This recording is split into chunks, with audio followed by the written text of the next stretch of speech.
sticks, feel better. I see these bug out of vendor. Better cut the bitch, I'm getting at her. You ain't seen one cut a pen better. I smoke on the sky, Colorado. Pop perks, sit, help feel better. I set the trend, I'm a trendsetter. I'm not arrested, getting cheddar. Out of my wrist, timeless. Certified factory diamonds. I'm a young nigga going diamond. Press like I'm a young highness.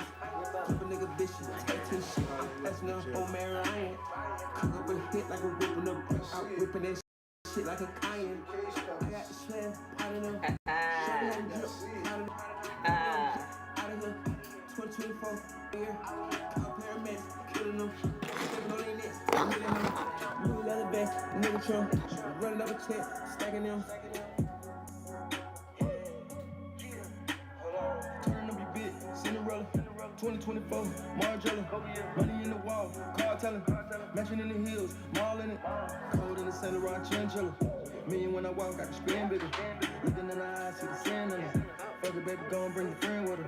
Young rich bastard, I got 10 figures. Running nigga packets, I ain't friends with them. 10 years in and I'm still winning. Pillow talk to bitches cause you been tender. Put her in the dot, one sky yammy. Look at the clock, go like a Grammy. About the light, no they can't stand me. Kids at the house, hunting to a nanny. Stood on my 10, ain't nobody behind. I don't see the cap, I go rich or blind. I'm in Ferrari and T got the spine. M on M, millions on mine. I got the sweat, out of them. Shorty had drip, out of them. Put it on the jet, out of here. 2024, out here. Call paramedics, killing them. Stepping on their necks, milling him. Yeah. Nigga Trump, running up a check, stacking them. Yeah. Hold on. It's 4:27 right now. Y'all already know. We about to get this thing started, y'all. We about to get this thing started. You heard? You know. We gonna get into the mix. We gonna get right into the mix. Yes, sir. Yes, sir. Yes, sir. All right. What's good? It's your boy T.Gold, along with my co-host NFTia, Just Cheeze, and we got a special guest in the building, making his third appearance here on the TCK Web3 News Roundtable. This is episode 57, y'all, and we are live on Instagram. We are live on YouTube, and we definitely live on Twitter. So we getting this thing popping. We already got somebody who wants to speak on stage. You know, we got our guy Trav with Dapo. We gonna say what's up to him. We appreciate him tapping in today. It's a lot of good things I want to talk about, man. So Trav, if you ready, man, I'm gonna put you on stage early, man, to set it off. How you doing, brother? What's going on? Hey, man. It's been a great weekend. I'm actually on my way to ABC now, man. But not yet. That's all good weekend. Let's go. Let's go. Let's go. That's what's up, y'all. So yeah, we live at ABC, and we got the hot seat open right now. So if you can see us on YouTube and Instagram, we about to have somebody sit in that hot seat. This brother, man, he's very knowledgeable. He goes by the name of Dr. Jamar Montgomery. All right, let's give him a round of applause, yo. Let's give him a round of applause. What's going on, everybody? How y'all doing? Hey. Peace. Welcome back. Welcome back. Always a welcome place. Always a welcome place. What's happening? What's going on, y'all? Good to see y'all, man. Good to see all my people here shining. You know, looking good, looking beautiful. We radiate energy right now. Good energy, good vibes. It's the kind of time we on right now. NFTia. You know, we gotta ask our peoples how was the weekend first before we get into the mix. You know, how was your weekend? Yeah, I had a Nipsey Hussle type of weekend, man. It was a marathon. Okay. No, seriously. I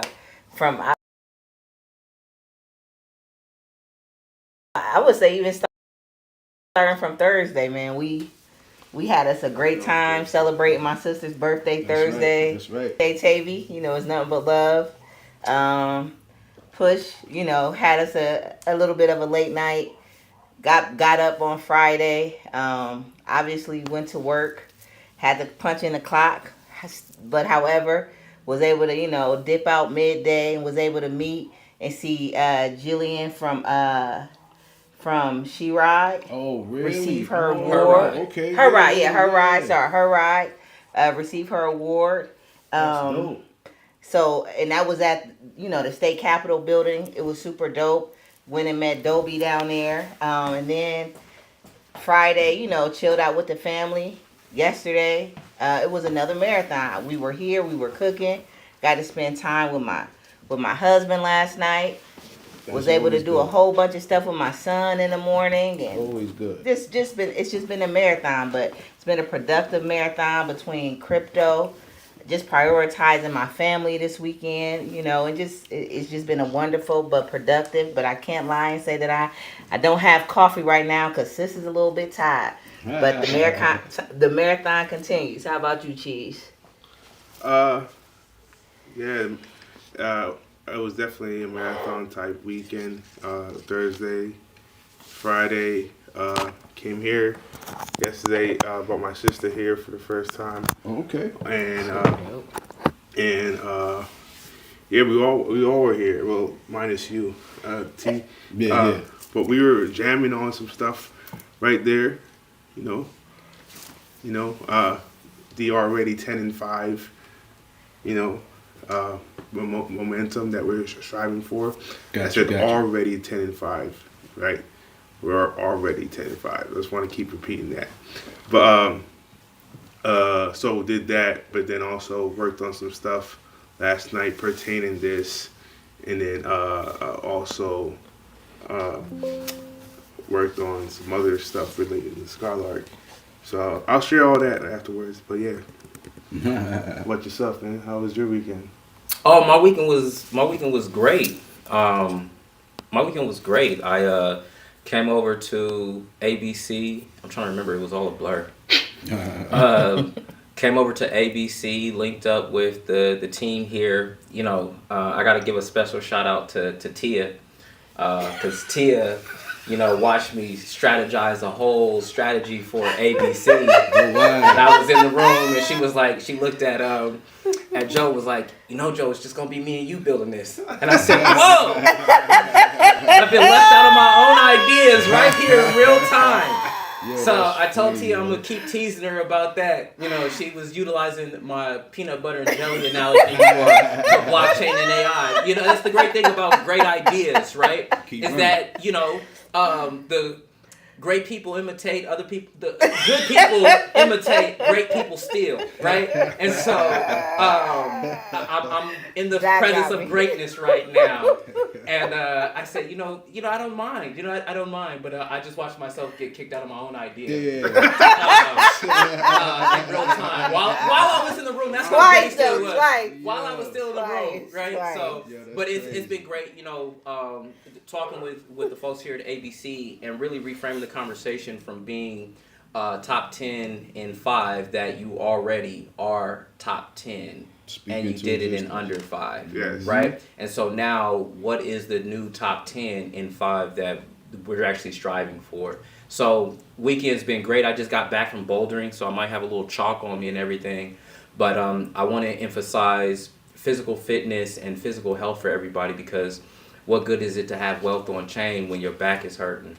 when you got high cholesterol, when you got, diabetes, right? So take care of your health, everyone, because health is the number one wealth. People will trade all their wealth just to be able to be healthy. So recognize and appreciate that you have that, and recognize and appreciate the loyalty and kindness, and you will find favor with God and all those around you. That's right. Yeah. Oh. Yeah, big facts. I had to. Put your mic up there. Yeah. I took a on the armrest. I took a 2-mile walk this morning. As soon as I woke up, you gotta keep moving. So I agree with that. Yes, sir. Health is wealth. That is top priority. You know what I'm saying? That was a great point to make. You know what I'm saying? Because people like Steve Jobs, he created the iPhone. He was so innovative, but he died of cancer, had billions of dollars. And unfortunately, he wasn't around to enjoy a lot of the fruits of his labor, man. So definitely take care of yourself, y'all. Take care of yourself. Drink y'all water. You know what I'm saying? Stay hydrated. Have a strict diet if you can. We ain't getting no younger, so I appreciate the health tip. Definitely. So we gonna No, how was your weekend, T? Oh, You always see leaving how he yourself tried- out, man. man. Come on, T. Over there How with- was that with- weekend? With the fancy smashy cover, and he ain't talking about it. Yo, real talk. I appreciate y'all asking, y'all. I was zen-like focused on all of the hard work that I had in my head that I was gonna see myself doing, and I was able to accomplish all of that. You know what I'm saying? So finally got these video editing, things going on to chop up clips, so you're gonna see more clips of our podcast popping. You know what I'm saying? So you're gonna see that more on social media. Got a lot of my backgrounds done for my Instagrams, you know what I'm saying? So I had to get that cooked up for the IG, so I got that right. And yeah, this design that you see on this iPad right now, yeah, by the end of the night, y'all gonna be able to go to iGetsBusy.com and get you an iPhone or Android case cover, you know what I'm saying? Just to protect, your devices, man. But do it in a fly Web3 wavy way, you heard? So man. When Ledger a collab, I need a cold wallet looking like that. That's a good idea. I'm gonna definitely do some research, see if I can get that, the image pressed up on just more mediums. You know what I'm saying? That'd be dope, man. That's a great idea, Cheeze. So yes, sir. And we got some shirts. We got some new, shirts being cooked up. Mainly because it's getting hot. And we got some events that we're going to be hitting up. So we got to be Web3 wavy at these events. So you already know how I do, cooking up some designs. So yeah, that's what I was doing this weekend. I was cooked up, you know what I'm saying, doing my thing, focus, and designing. So going out of town another couple of weekends. So I'll be back. That's the 29th. I'm going to be gone, but I'll be back on the 30th. I'll be here for the pod to get it popping, to keep it moving. You know how we do. But I thank y'all for asking. And y'all ready to get into the mix? You Y'all need ready? a hug. Huh? You need a hug. I love you, brother. I love you too, man. I appreciate Like, that, man. Thank you, man. It seems like it seems like you're. It seems like you've had to persevere through some things, and that just needed a little bit of encouragement, man. So I really appreciate everything that you do, because now I was looking for my Atlanta blockchain merch, right? And so I'm getting ready to order some shirts. I was looking at them last night, but I just want to thank you and give you your flowers, man, for your perseverance and everything. I don't know what's going on with you, man, but just to be able to show up on a daily basis and do this, not only for yourself, but also for the community and for the Atlanta Blockchain Center, man. I just want to show you my appreciation and that I see the hard work, man. So yeah, I love you, brother. I love you. Thank you, man. I appreciate that, man. I appreciate that. I love you too, man. Thank you. I appreciate that. It's this Web3 community is special, man. I lost my grandmother about a month ago, you know what I'm saying? So it's been kind of turmoil with the fam, but outside of that, I've been able to channel my pain into my passion. Yeah. So just by me having a strong community and support, and just to have me push through what I'm going through emotionally, it's important that we all find ways to work through whatever we going through. Sometimes you don't want to get lost in your work. You got to take the time out and smell the roses. I know that's one thing, my grandmother wanted me to do. So with that being said, your boy going to be taking vacation soon, you know what I'm saying? So I can decompress. Good. And get right back to things, hit the ground running, you know what I'm saying? Because it's just motivation for your boy, you know what I'm saying? But yeah, I definitely appreciate that. So along with good health, good spiritual well-being is definitely top priority in this space too, because you might run across some people who got a lot of maybe some good connects, maybe a lot of money, but they spirit ain't right, you know what I'm saying? So always go with your instincts and follow your spirit, man. Definitely follow your spirit. So thank you, Doc, for that information. Absolutely, bro, and just your thoughts, man. I Absolutely. appreciate that. So yeah, y'all ready to get in the mix? Some questions y'all want to ask Doc, because I know I want to ask him about the Ansem Kanye link up that we saw. We talked about it last week, but we was kind of saving it as far as for your thoughts and your opinions on that. Yeah, so that's my question. So I'm gonna see if my co-host got any other questions for Doc, but I definitely got to hear your opinion on that. All right, we'll let them cook that one first. Okay. We jumping right in, head first, huh? Cool. Damn. Um, no warm up, No nothing. foreplay. I'm glad I got to work out and to stretch in before I came here. I'm first off, shout out to Ansem and just being in the right place at the right time, having the right connections. Right. Mm-hmm. First off, I'm going to say that. 2,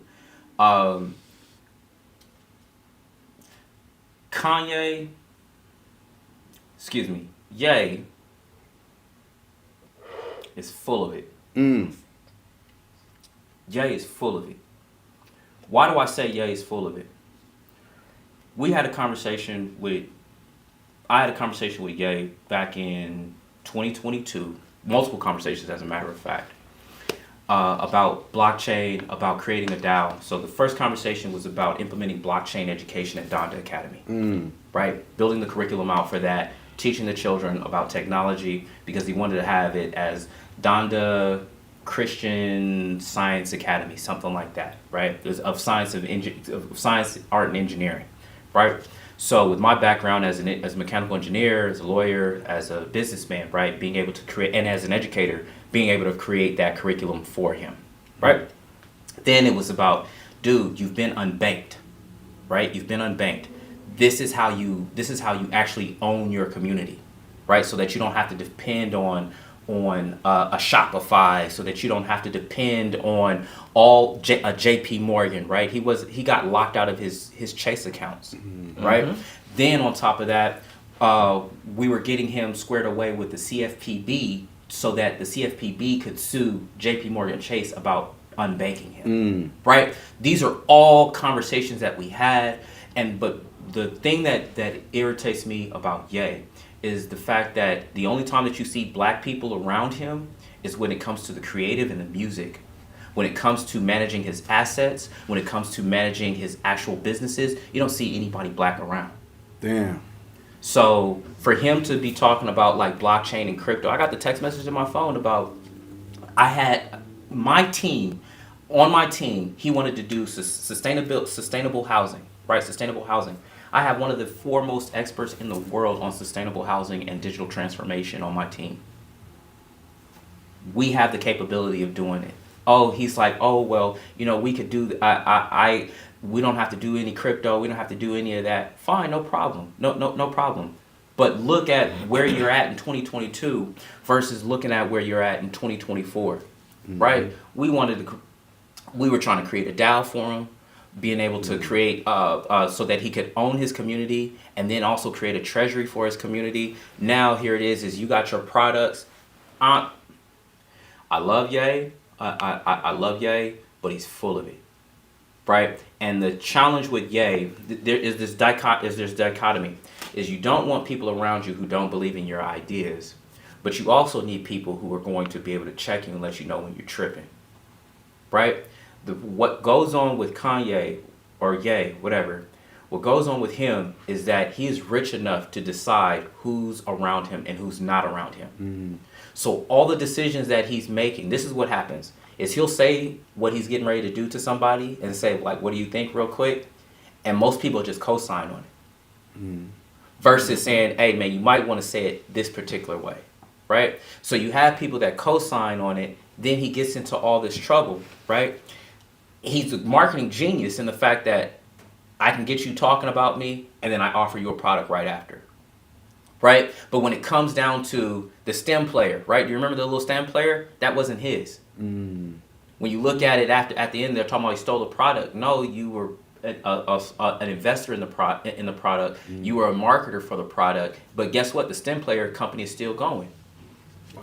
Right? So it's these things that I have that I look at with him. It's like, dude, we had this conversation back in 2022. In fact, I was telling President Trump about blockchain and crypto when me and Kanye met with him.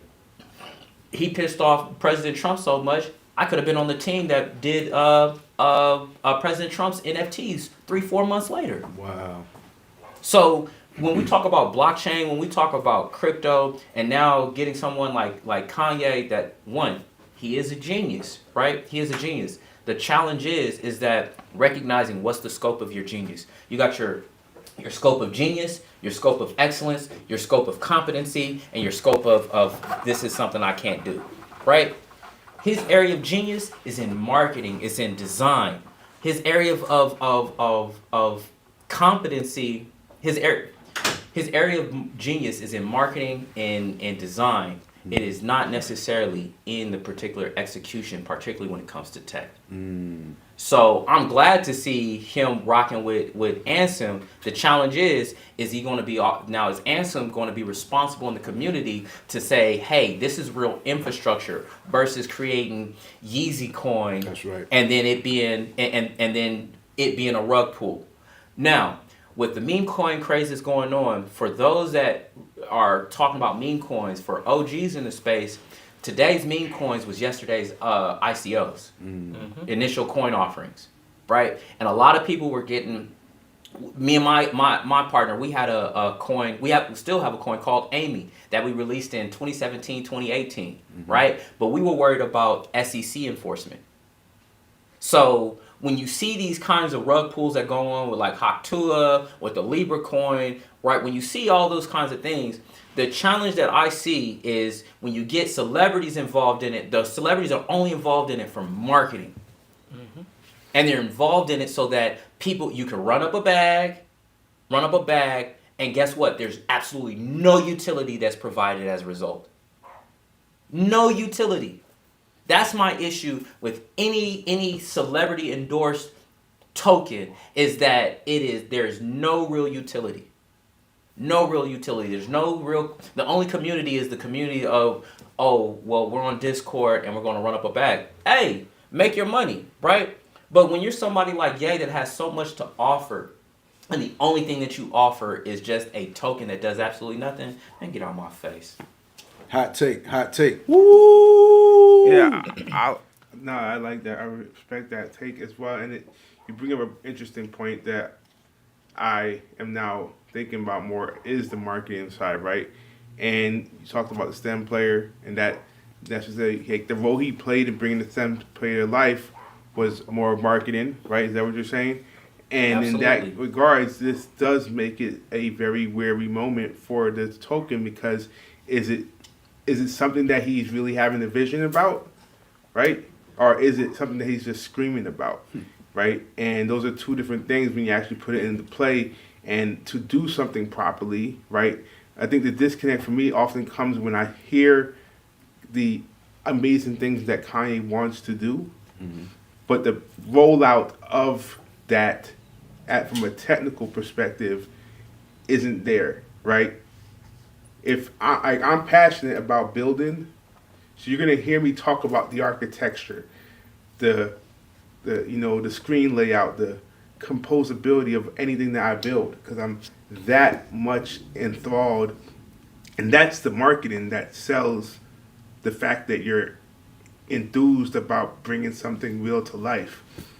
If you're making noise, kicking and screaming, it doesn't always, it shows more reflection of one thing, though it often follows a product. And if that's your method of madness, then hey, what the hell, then that works for you. But I'm just saying, like, when it comes to tech, when it comes to certain things like this, I think that the genius here would be to play into the fact that, yes, my life can take on a full circle moment. I was unbanked.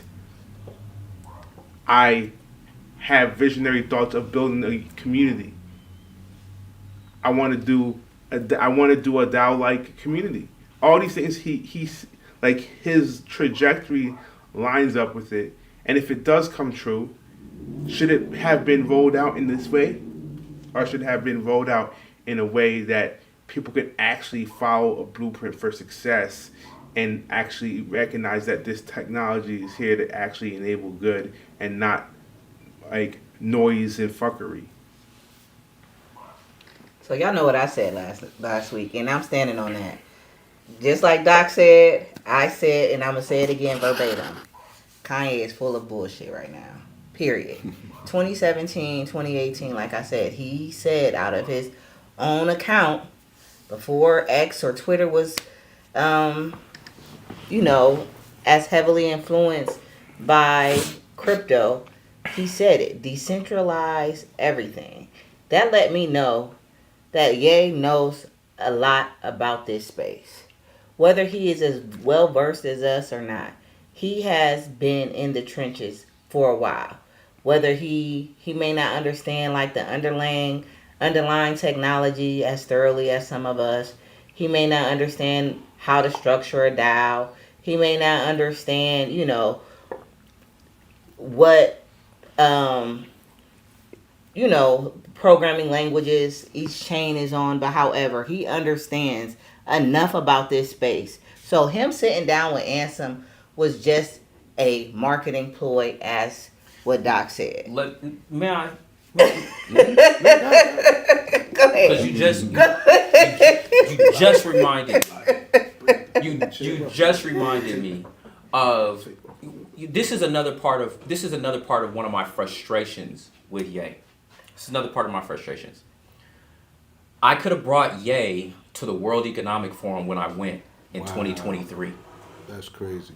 And I was trying to help him understand that in these places, in these rooms, they see you as a joke. If you come in with me, they'll take you seriously. Right? You want to play on a global stage and a serious stage and where the real decisions are made? Come with me to the World Economic Forum. Come with me to Davos, Switzerland. I'm going. Right? Oh, guess who influenced them? Nick Fuentes and what's his Milo Yiannopoulos, right? God. But I told him, I told Ye, I'm not getting involved. I'm not getting any more involved with you until you get away from this demonic, satanic white supremacists. Ooh. And I stood on that. Right. So once again, love Ye. I love him as a brother, but he full of it, man. He's full of it. With this last little thing with the Grammys and everything, it'd be one thing if you understood, if he gave us, hey, yo, they wouldn't even let me come in. You give me some backstory about why you're yelling. At least let me know why you yelling. Okay, well, guess what? There's a solution for that. Oh, but you know what? Hey, man, like I said, you're rich enough to choose who you want around you. So everything that you're experiencing right now is as a result of your own choices. So if you actually are for the community, you actually are for the people, or if you actually are for the people, then you would have chose a different person to have children with. Because once again, I'll say this, is that, you know, you wouldn't trust me as a black man in leadership if I didn't have a black wife. Yo, that's a strong point. That's a very strong point.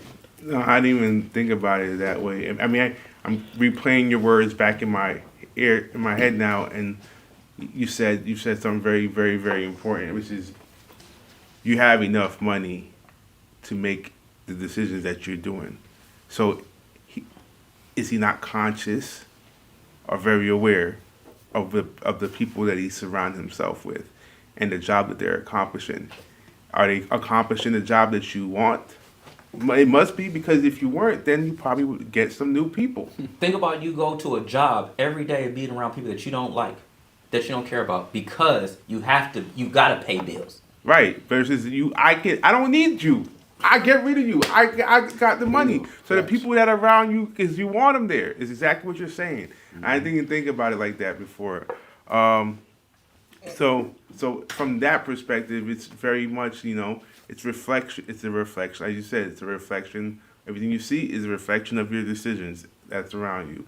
And that perpetuates to everybody, not just Kanye, you know? Did you say something? No, I mean, I'll just finish my comment that I was saying about and Ansem. Obviously, like I said, it's a good marketing ploy.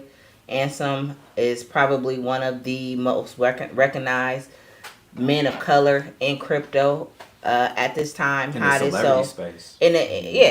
Period. And so for Kanye, it was definitely beneficial for him to. He could have chose any of these other, non-black influencers, but he chose Ansem. I think for those same reasons that you just said, right? We'll see. However,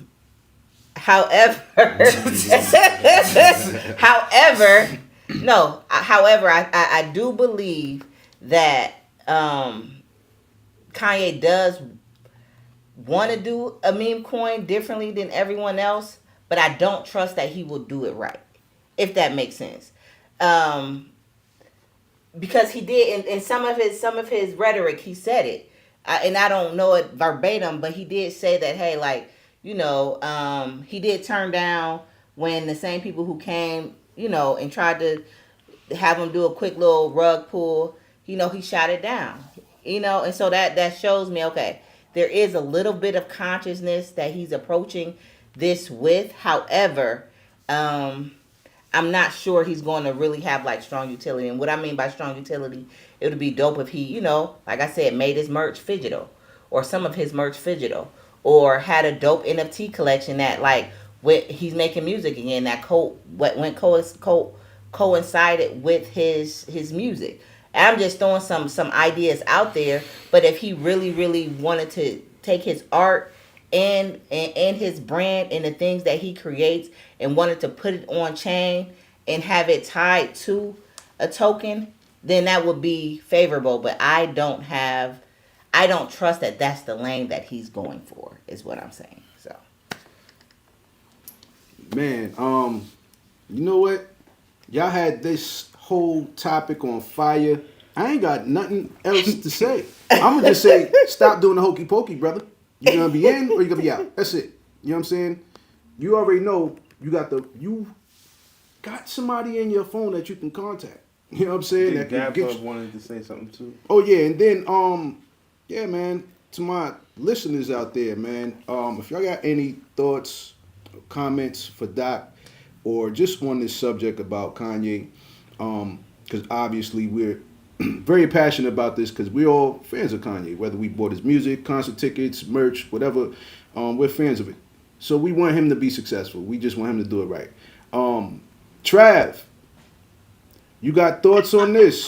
Yeah, I'm almost ABC guys, by the way. But no, so I wanted to ask Dr. Montgomery kind of what his thoughts about previous, I would say maybe more successful meme coins. Like the latest one that Rick Ross did was a little bit better like than other ones.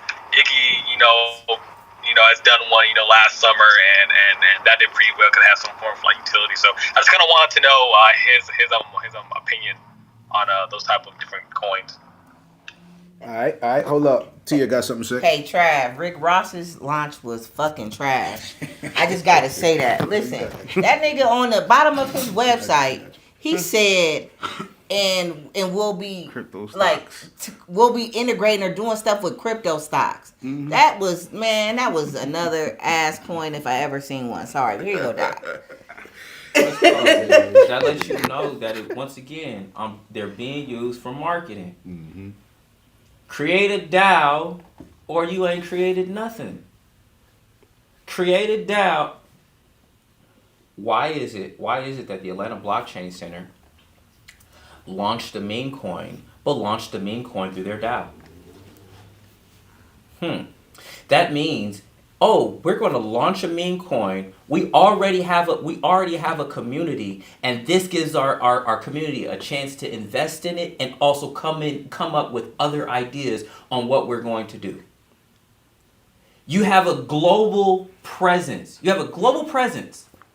Okay, and the only thing that you can do is a meme coin. That one lets me know the short-sightedness of your vision, and this is a challenge, is that when you get money hungry in this particular space, you start doing weird, goofy stuff. So whoever's on that team, look, it's a money grab. I get it. The challenge is the real longevity is now how are you going to integrate blockchain in whatever it is that you do. So all these meme coins have been trash. They have been trash. Like, let's not. I get it. You've made money off of it. I'm not knocking it. But once again, it goes against the entire ethos of the space.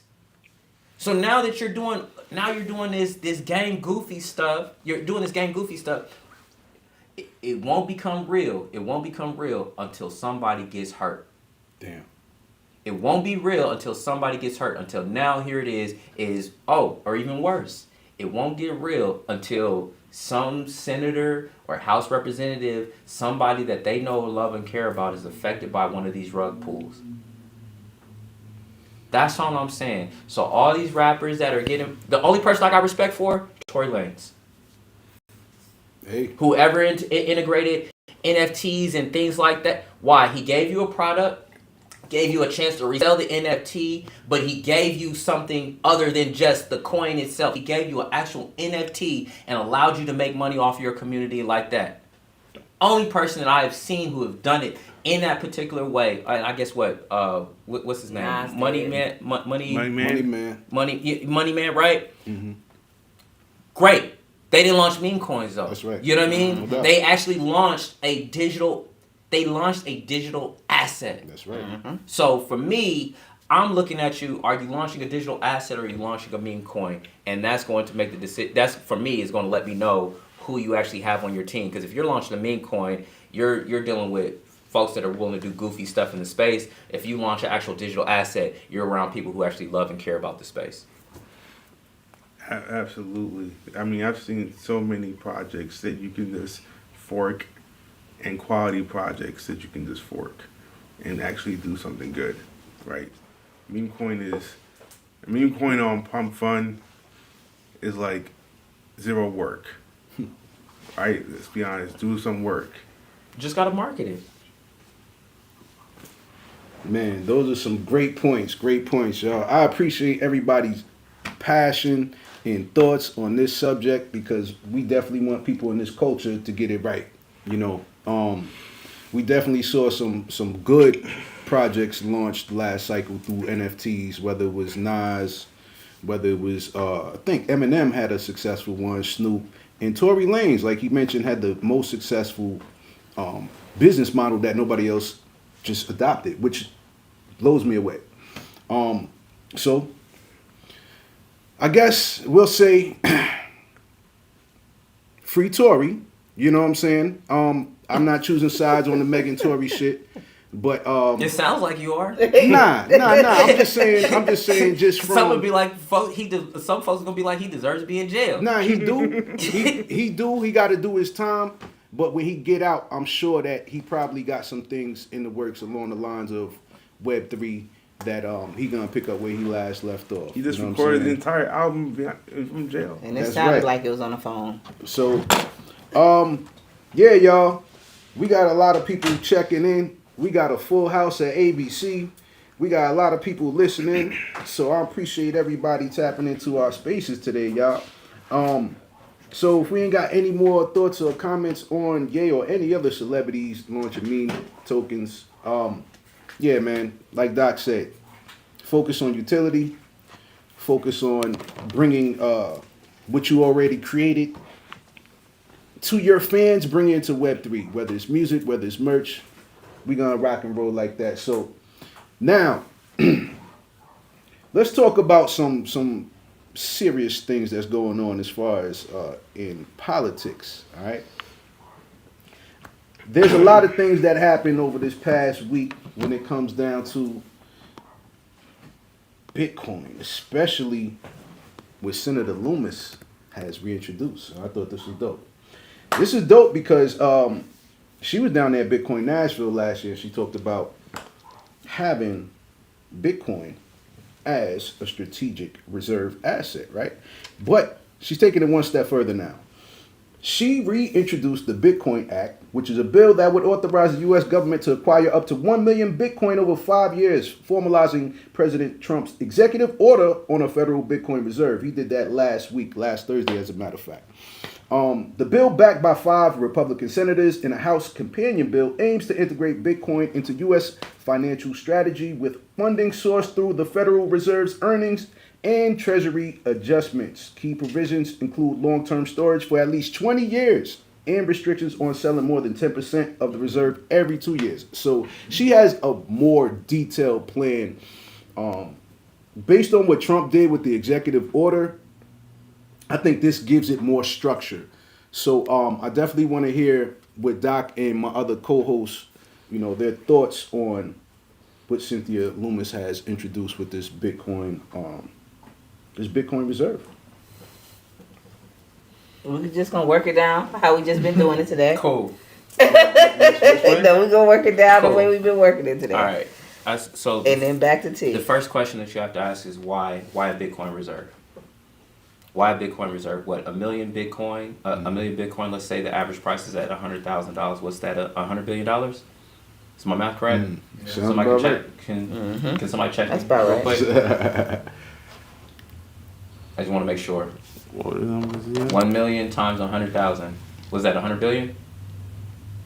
It's, We got people up here pulling up their phones doing the math. 100 billion. Yeah. Okay, 100 billion. I knew it was right. I just want to make sure. I just want to make sure.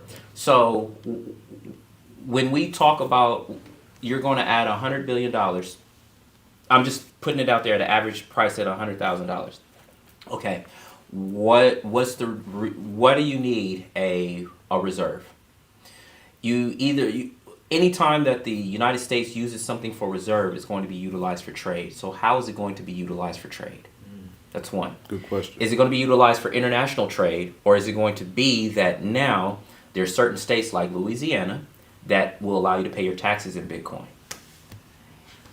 Now, are you going to integrate Bitcoin into the greater financial system, where now states, instead of utilizing Federal Reserve notes or utilizing Treasury bills to be able to do transactions amongst one another, are you now going to be utilizing Bitcoin so that now it's on your balance sheet?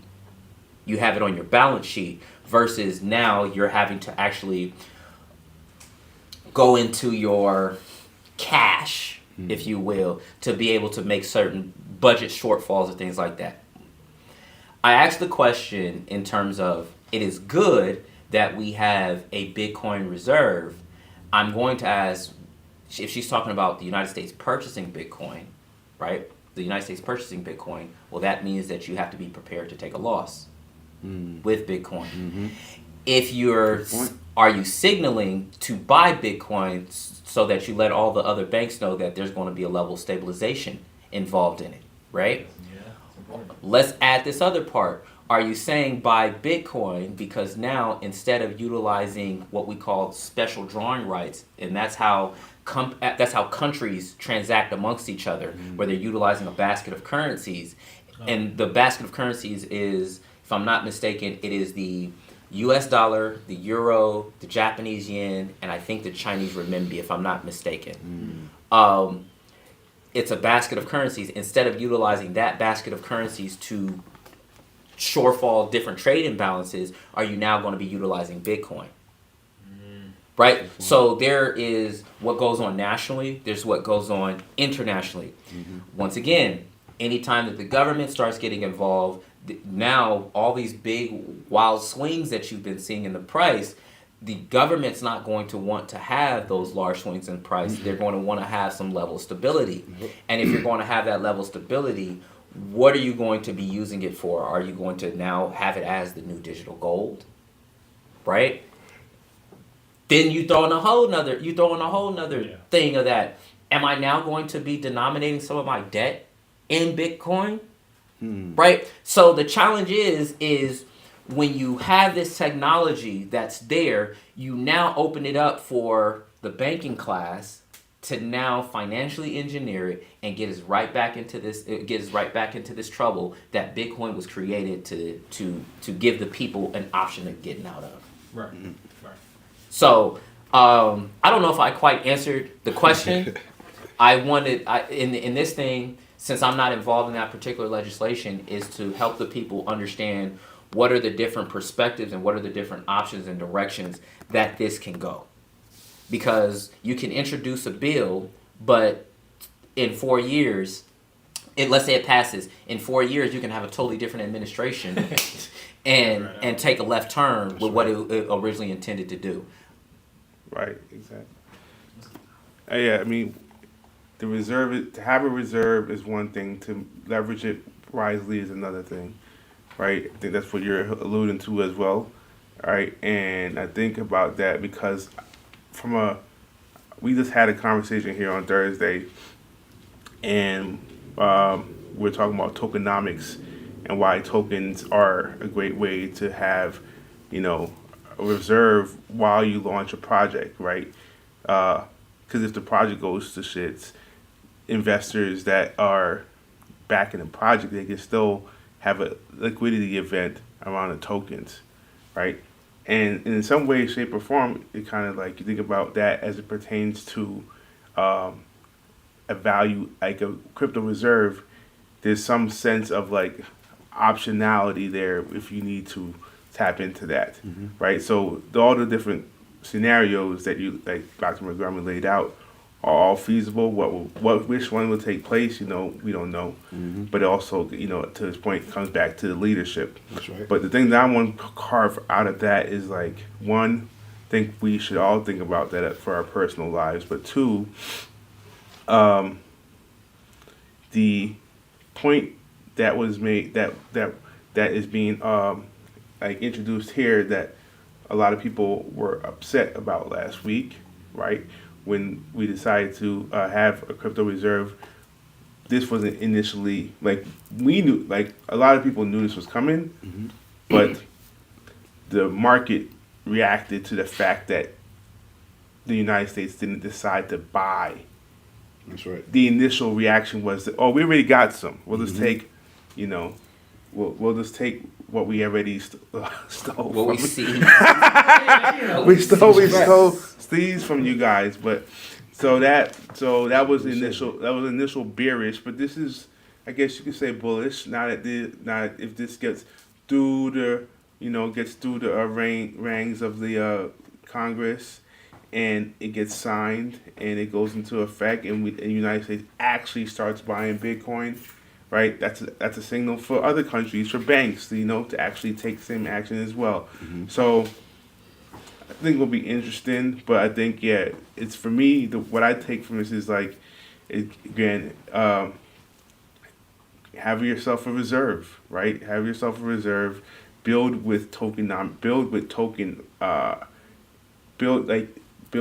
on the blockchain, build token incentivized projects, and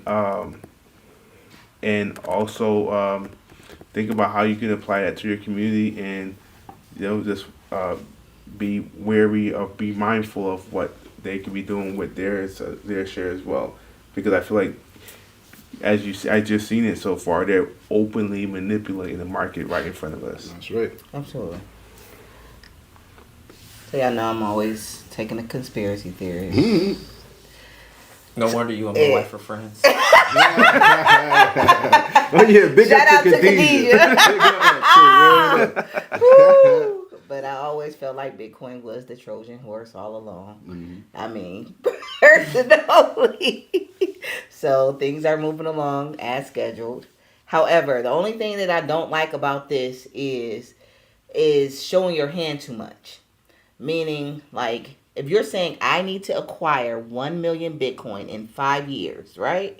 So why, if I'm not the other nation states, why don't I run it up before that you hit that 5 years and dump and put America in a terrible situation, and really, really deter their plans. So that's one of my biggest things. But in terms of this Bitcoin being a strategic reserve, I've always felt like, Bitcoin was the Trojan horse. I mean, the fiat system is obviously, it's at its turning point, and we all know that they needed to introduce a new system. They're just on a hope and a prayer that this is the system that's going to actually work in order to keep America where it is sitting pretty at now. And I don't think saying, hey, 5 years, I want to acquire this much Bitcoin is the smartest thing to do, and to tell your foes exactly what your plans are. So you got to use a little bit more of that Byzantine fault tolerance in your approach. So Man, these were great takes, man. Everybody had great takes, man. All the thoughts, commentary. I'm gonna keep mine short and sweet, man. We do got one request, so I'm gonna be mindful of the people down there. I'm gonna say my thoughts, and we're gonna let Herb GPT speak. Hopefully, you're not a bot, because I don't see no photo or nothing. You know what I'm saying? So, just come on up, dude. so what we're gonna do is, I'm gonna state how I feel. I'm glad that they are doing this, but Tia brought up a good point, and so did Doc, as far as just letting other countries know what you're doing. You know what I'm saying? They might try to throw a monkey wrench in your program. You know. Then at the same time, we don't know if other countries are actually going to adopt the same strategy. You know, we hope they will to run the price of Bitcoin up, but other countries, you know, they might know what it can do for them as well. So if they run up the bag and they try to, you know, take their profits, and then there's going to be a lot of market manipulation, and I think it's going to be ugly if it comes down to that, because we already got these trade wars going on right now. So it's a lot of cat and mouse shit going on right now. It's a lot of, you know, posturing as far as what these countries are willing to do, as far as with the tariffs. So everybody trying to have a Bitcoin reserve, that can also become some kind of a war. You know what I'm saying? A digital currency war. Who can acquire the most Bitcoin? I love war. You know You get rich off of war. I do want to say one more thing though. I'm terrible. This brings me to a great segue, because Doc was talking about what the United States don't want to do is have a volatile asset that can go down, and because we know Bitcoin has its dips, you know, the U.S. Treasury, they're talking about not only the Bitcoin reserve, but they're also talking about the best practices for stable coins. So stable coins might be a way that these countries can transact and send, you know, their funds, you know, cross border. And the only issue the Treasury is having right now, because they spoke to 3 top crypto firms, who would be the custodian of billions of crypto? Because right now we got Coinbase Prime that is being the custodian for a lot of these institutions, whether it's, you know, the Black Rocks or even the United States government. So some of our seized crypto is supposedly, if they pass this bill, it would go to the Treasury if they don't sell it off anymore. So I know we got Just Cheeze, he got his thoughts, and we got another guest that's gonna have his thoughts on this. So go ahead, Just Cheeze.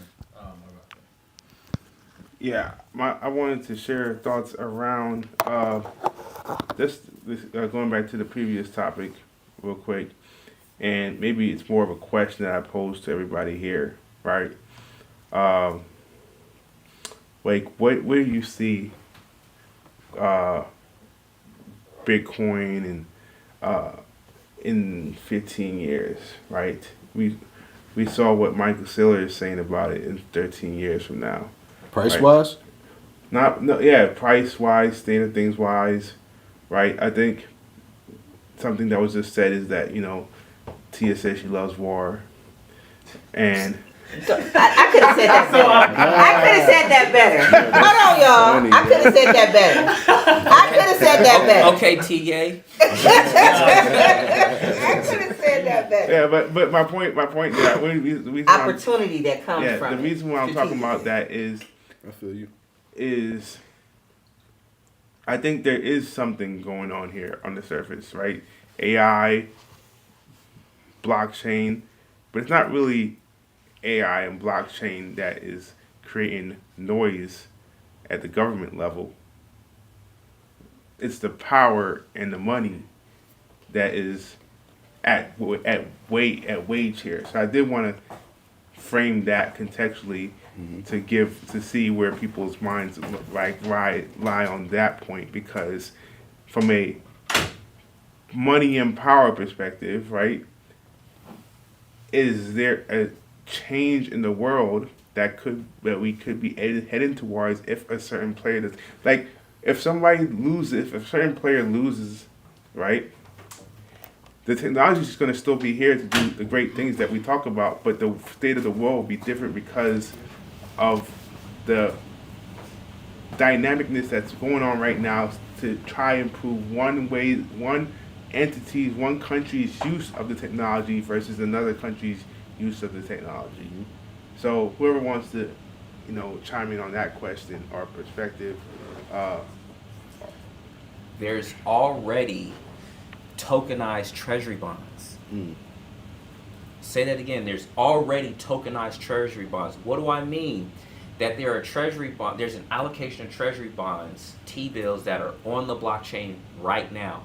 I think Ondo Finance is one of them. There's a company that was doing it before that. I don't remember the name, right? So it's already those kinds of assets, and that is a treasury asset that has been put on the blockchain, right? Now, when you're talking about introducing stable coins, right? You're talking about introducing stable coins. What you're now saying, once again, you're doing financial engineering and you're utilizing financial technology.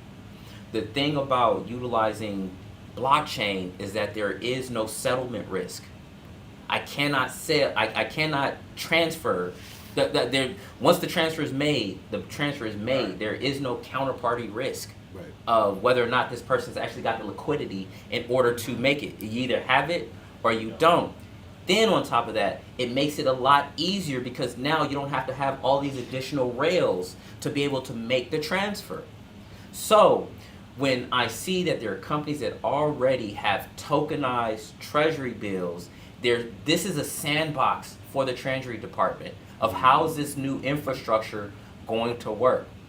Now, on a stable coins, most of us see stable coins in the sense of, oh, you and I are going to be utilizing it. No. This is going to be banks. A stable coin between the banks that removes a lot of that counterparty risk. And then once again, you're going to have this financial engineering by the banks that is now, we are a system that runs on debt, or AKA credit. If we went back to a system of, I cannot sell you what I do not have. What you do not have. I cannot sell you what you do not have. Right? Our system comes to a literal standstill. Without credit, our system comes to a literal standstill. There's a reason why, like in Nigeria, right, we're used to paying our bills monthly, our rent monthly. They got to pay a year in advance. Wow. Oh, that's crazy. I know that. So the way in which their whole economic system operates is different than our economic system. And we wonder why certain countries are behind because they don't operate on the level of credit that we have. Think about in the fact that your banks at any given time may only have 10% of the actual deposits that are on their balance sheet. And they call that what? Fractional reserve? Fractional reserve banking. If we thought fractional reserve banking was going to be something now that all the banks, now that all the banks can print their own stable coins and JP got their own stable coin and Wells Fargo got theirs, this thing is going to, it's going to get interesting. That's the only thing I can say. I'm good. All right, hold on. Sorry. I'm a string this around. We got a few people here that want to have their thoughts. And we're going to have Doc hop out the hot seat, but we got people hop in and out the hot seat because for the visual aspect of it, people watching on YouTube, people watching on Instagram, you're going to see that we got a fourth seat here. That's the hot seat. And our guy Larry, he just dropped the book too. Yeah. Crypto to A to Z. Let's give him a round of applause. Get it online. So, and we also have somebody who wants to speak down there. Actually, we good. That person's gonna be on hold. But because we got Larry here, first, give us your thoughts on everything we've been discussing, whether it's the Bitcoin reserve, whether it's the crypto stockpile. We haven't really gotten too much detail, but that's part of it. And tell us about your book. Okay, thank you all for what y'all are doing, first of all. The time and the dedication that y'all have put towards coming together and giving this information and creating a space where we can have these conversations. So shout out to all of y'all for what y'all doing, the work y'all doing. Shout out to the doctor for being here too. Just a couple thoughts real quick. This is just my opinion-ish thoughts. Who knows if it's fact or not. But as far as the Bitcoin goes with the United States, I believe that the foundational reason for why they're looking to have a strategic reserve, honestly, I believe is to act as a hedge against inflation and a hedge against the consistent devaluation of the dollar. Right. That's going to happen no matter what, right? Good point. And so I'm no conspiracy theory, nothing like that. I just think that's straightforward, right? That's the reason why. I also think that, like, when it comes to the debt for the U.S., right, I understand what the doctor was saying about how other countries have to function in a certain in a unique type of way. In my opinion, when you have the most credit, you can have the most debt. You know what I'm saying? And so the United States is in a really unique situation when it comes to that, because 58% of transactions, or whatever you want to call it, in the United States, like the dollar dominates 58% of all global settlements, right? Like the trade is done in the dollar, 58%. The next closest is the euro, and that's 20%, right? Okay. This is in 2025. The dollar was at 72.9% in 1965, right? That was the level of dominance as far as global settlement, trade, whatever y'all want to call it, right? And so from 1965 at 73% to 2025 at 58%, there hasn't been that much of a change. And who's right under us? The euro, which is basically like my cousin, right? As we go, Britain goes, right? And it's always gonna be like that. You know what I mean? Because we're a crown colony of Britain. That's right. That's another conversation. So what I think is that, so what I believe is that the dollar is still king, right? And I believe that the dollar will continue to be king, because even though Bitcoin is a unique asset, and I believe that Bitcoin can serve, Bitcoin can positively serve any government holding it as a reserve currency on some level, I don't really see how you can weaponize Bitcoin, right?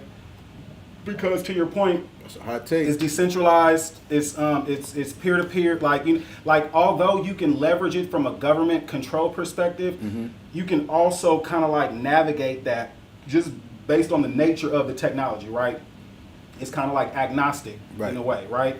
So the dollar is unique because not only can the dollar serve as a settlement means of settlement, a value source, the dollar can also be a weapon.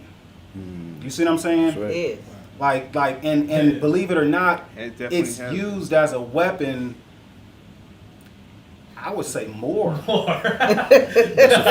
And so Great point. even though, right, we have the BRICS, right, and they're making progress, and we have these commodity-backed currencies like the Chinese yuan. When I say commodity-backed currencies, what I mean is currencies from countries that are huge commodity providers, right? China is one of the largest commodity providers in the world, meaning they ship out goods to the rest of the world. Russia's another big one too, believe it or not. You feel me? And so when you have these commodity-backed currencies, right, even though they may be able to come together, BRICS, you got Brazil, Russia, India, China, South Africa, whoever else, even though they may be able to come together and they may be able to put up a fight, you know what I mean, as far as being a competitor to the dollar, right, whatever. I believe that the yuan and the dollar are going to go head to head soon. Because I believe that the yuan is going to continue to gain more value as a trusted currency. But again, there's the caveat of our ability to weaponize on a level that no other countries really can. You see what I'm saying? And so with that, it's like, okay, I really think that Bitcoin is going to be used as a hedge against the dollar. And as we acquire more Bitcoin and as countries acquire more Bitcoin, I think even if you want to dump on the U.S., you can't, because who holds the most gold? We do. You see what I'm saying? We have the largest gold reserve out of every other country in the world. So I believe that the stable coins will be important for settlements. I believe that we will implement blockchain technology as far as it relates to transactions. I think the ISO 222s, like that whole basket is going to play a role in it. The stable currencies or the stable coins being able to settle in real time, I think that's all going to be huge. I believe blockchain is going to play a huge role in how we transact moving forward globally. I just am not too sure about the physical role that Bitcoin would have in those transactions, other than to help hedge against the value of whatever we are using to do those transactions. Because in my opinion, there's still no incentive really to settle globally in Bitcoin or in any cryptocurrency. Right. And I don't really see that happening, for another 10, 11 years. You know what I mean? By about 2028, 2030, we'll start to kind of really start to shift. But those are kind of my thoughts on just the role that Bitcoin is going to play. Because, we have $500 billion in gold reserves right now. You know what I'm saying? Mm-hmm. And we're controlling 58% dominance in global global transaction. Who pays in what?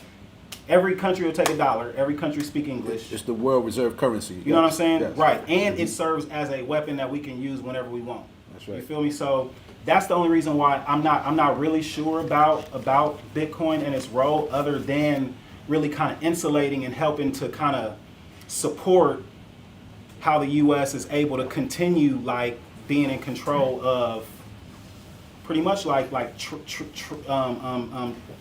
transactions, the value associated with how we settle transactions. So that's pretty much it. I just wanted to share those thoughts, and that is it for me. Well, right quick. Yeah, I'm gonna say something after you guys say something. Oh, yeah. I just want to round this up because we gotta have Trav say his opinion and state his comments on this. Hold on, before you get up, you still ain't promote your book. You just dropped the book, so we want you to go ahead and promote your book right quick. Okay, so thank you for that. I have a resource that was put together. And the goal of it is to provide a trusted resource for people to gain an understanding of what is happening as it relates to Web3, right? That's right. It goes from basic terms all the way to advanced and everything in between. And it covers different layers of blockchain, because you have the creative layer, you have the investment layer, you have the developer layer, you have the savings, like all of these. So it covers financial terms like APR versus APY. It covers trading terms like MACD, RSI, these different things, what they mean. Those are trading indicators. It covers notable people, right? Senator Elizabeth Warren is in the book. Satoshi, it covers basic terms like, what is a blockchain, right? What's the difference between a blockchain and layer 2, right? Mm-hmm. What's the difference between a cryptocurrency and a token? Right. So we get into those details of really explaining the terms in easy to understand ways, so that you can feel empowered to act. We want people to understand what is happening, right? And the reality is, a lot of us don't understand, and then we front like we understand, and then we be up on looking crazy. But the Bible talks about that, and all you're getting understanding. And so that's the goal of the book.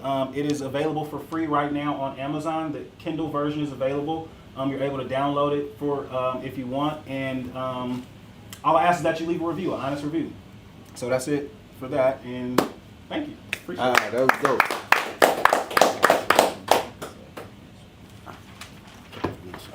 Come on to the hot seat. All right. Let me see that. All right, we playing musical chairs right now for the people watching us. For the people watching us, we playing musical chairs. We got Trav from DAP Hub. He's had some thoughts that he wants to discuss with us today. He was actually on his way to ABC. You know what I'm saying? and he came through with the new Dap Hub merch. You know what I'm saying? And we got the hot seat open, so we're gonna have Doc hop back in there. And because I know he had his hand up when Larry was saying something, so I want to hear his thoughts on something that Larry had briefly mentioned. And we're gonna have Trav. Trav, what's going on? What's up, guys? I just want to add more on top of both of what Dr. Montgomery stated and what Larry was stating. So, Dapper browser, we're a browser built for the on-chain web, and we natively launched on Base. And so, me and, just Cheeze here have been really part of the Base community really since like its inception, like when it was still in testnet. And we've noticed some key decisions that have been made and initiatives that are currently being made. One of those is with the stable coins. And, this is kind of ties to, with the US dollar trying to maintain its dominance, is that a lot of these blockchains are using stablecoin of USDC to go and then onboard foreign countries, not into their own stablecoin, but into USDC. And so that's something that That's a good observation. so just Cheeze just clapped in American. I mean, as an American, I'm clapping for you. I'm clapping for you. I was saying that because I mean, truly, like, as an American, that kind of, that is a way to maintain it. But again, for the next 10, 15 years, that's something to look at. So I've taken notice of that. That's really all I had with that topic. I think also different, aside from Bitcoin and the other cryptocurrencies, whether they're inside of the reserve or they're inside of maybe another basket, is these new gen blockchains that haven't seen a bull market before. And so I'm not going to get too technical, but these two blockchains that I've never seen like a bull market before, a lot of them are based in the United States too as well. So I think that they're gonna not only do well, but a lot of them currently still have international initiatives, and I think that's what's going to take. Right, Bitcoin doesn't really have a foundation because it is damn near decentralized. So it's funny kind of see kind of how I don't think that there would be like fights between like Bitcoin and then everything else. I think the gap is going to be as far as adoption is probably going to kind of come, or I would say it's going to start to closing the gap as we start to see more countries maybe choose that if they're seeing that that America is dominating Bitcoin, maybe China just might go all in on Binance, right? Like there's some blockchains that are built internationally, and some that are really that are maybe might that are in the United States, but it's still a lot of users come from international builders as well. So I just kind of had that builder mindset of kind of like where things are going to go. And Jason Horowitz was one of the people that said some people follow the money, but a lot of them but they follow the builders. Like they follow not only the money but also the builders. So where are the builders building, and where are they at? And so that's kind of all I had. I don't want to go too long, but yeah. Yeah, I just want to say something real quick. But this is kind of the point that I was alluding to in these last three comments that were shared. Is like the weaponization factor, right? Where are we going to be done when the weaponization is done? Has settled? Because I really think like where we're at right now, everything that's being done from the BTC to the tech side. It's kind of a game to see where dominance can remain. Travis, once again, congratulations with Dap Hub, brother. Thanks, man. I love builders. I love builders, so congratulations. With USDC is backed 1-to-1. Right? Meaning, so for every USDC, there's a US dollar that's backed by it. I'm going to build on what Brother Larry said. the United States has dominance in the level of credit that it offers. So even if I onboard you onto USDC, it's backed by the dollar, which then the United States government still controls. That's right. So, Great point. Now right? get out of it. Let's It's add like the evolution of the same. It's exactly. So you really don't. My point was that you really don't escape it, right, from that particular. And the thing is people like the U.S. dollar because how much trade is done in it, and people have been trying to figure out ways of getting away from the United States dollar because whenever there is a recession, we flood the market with even more credit, and that starts to devalue people's currency. What do I mean by that? That means that if you did trade with United States, if you are a net importer, of U.S. goods, right? Of U.S. goods, you now have to pay more. If you are a net, right? So it's this dichotomy of people are like, well, I'm able to do it because I'm able to transact so much, but every time the United States government, I don't need my currency getting stronger against the dollar because I want more dollars. Yeah, interesting. Good point. Right? Yeah. That's how it's done because I don't. If I'm buying a Japanese car, I'm American, I'm buying a Japanese car. Japan accepts yen. They don't accept dollars, right? But if you're buying an American product, I accept dollars. I don't accept yen. Right. So you need to have enough of my currency in order to pay me in my particular currency, right? And then all these currencies are still trading off of one another. So now once again, you don't escape it. Here's the other part about it. USDC, since it is regulated by the Treasury Department, the part that people are not going to tell you, at any given moment, they can shut you down with USDC. That's a fact, though. They can stop your access, Big facts. right? So that's another point in it. But I'm not going to be too verbose. I'm just going to say... Okay, so kind of just a little bit of like a follow-up.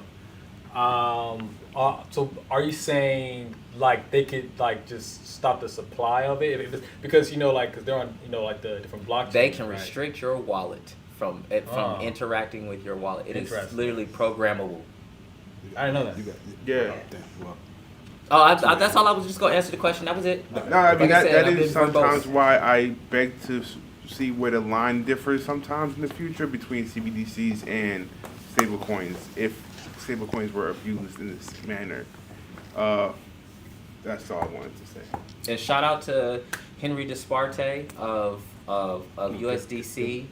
Shout out to Jeremy Allaire. I haven't met Jeremy. I've met and ran into Mr. Desparte a few times in Davos, Switzerland, and at Consensus and things like those sort. Henry Desparte is the global policy head for USDC. oh, wow. And once again, USDC is one of the few companies that has had a consistent presence in Davos, Switzerland during the World Economic Forum. So just to kind of give you, give you a little perspective, right? But as many of y'all know, and I'm going to say it again, H-bar all the way, baby. H-bar all the way, baby. Hedera, Ripple, kind of Ripple, but Hedera, Filecoin, and USDC have had a consistent presence at the World Economic Forum in the last 3 years that I've been. So I'm gonna drop that for y'all. And HederaCon just happened. And it was a blast. It was a blast. y'all know I'm a I'm a Hedera OG. Been part of the community. Those that know. Shout out Ed Marquez. I built my first DApp back in 2022 on Hedera. Oh, wow. But here's another part about Hedera, is that it's part of the ISO 222 tokens. That's right. That's that, No doubt. right? Also, Hedera is the only blockchain that has like 50 different Fortune 500 companies on their governing council. And most people are trying to figure out, like, well, what's the significance of that? What it says is that instead of these companies having to make direct investments into blockchain technology to understand it and to utilize it, they can be part of the governing council. And now, being part of the governing council, you get visibility of all the different companies that are building on Hedera. So if you see a solution that you like, you now have direct access to that company. So, everybody was focused on Solana and Polygon because President Trump mentioned it.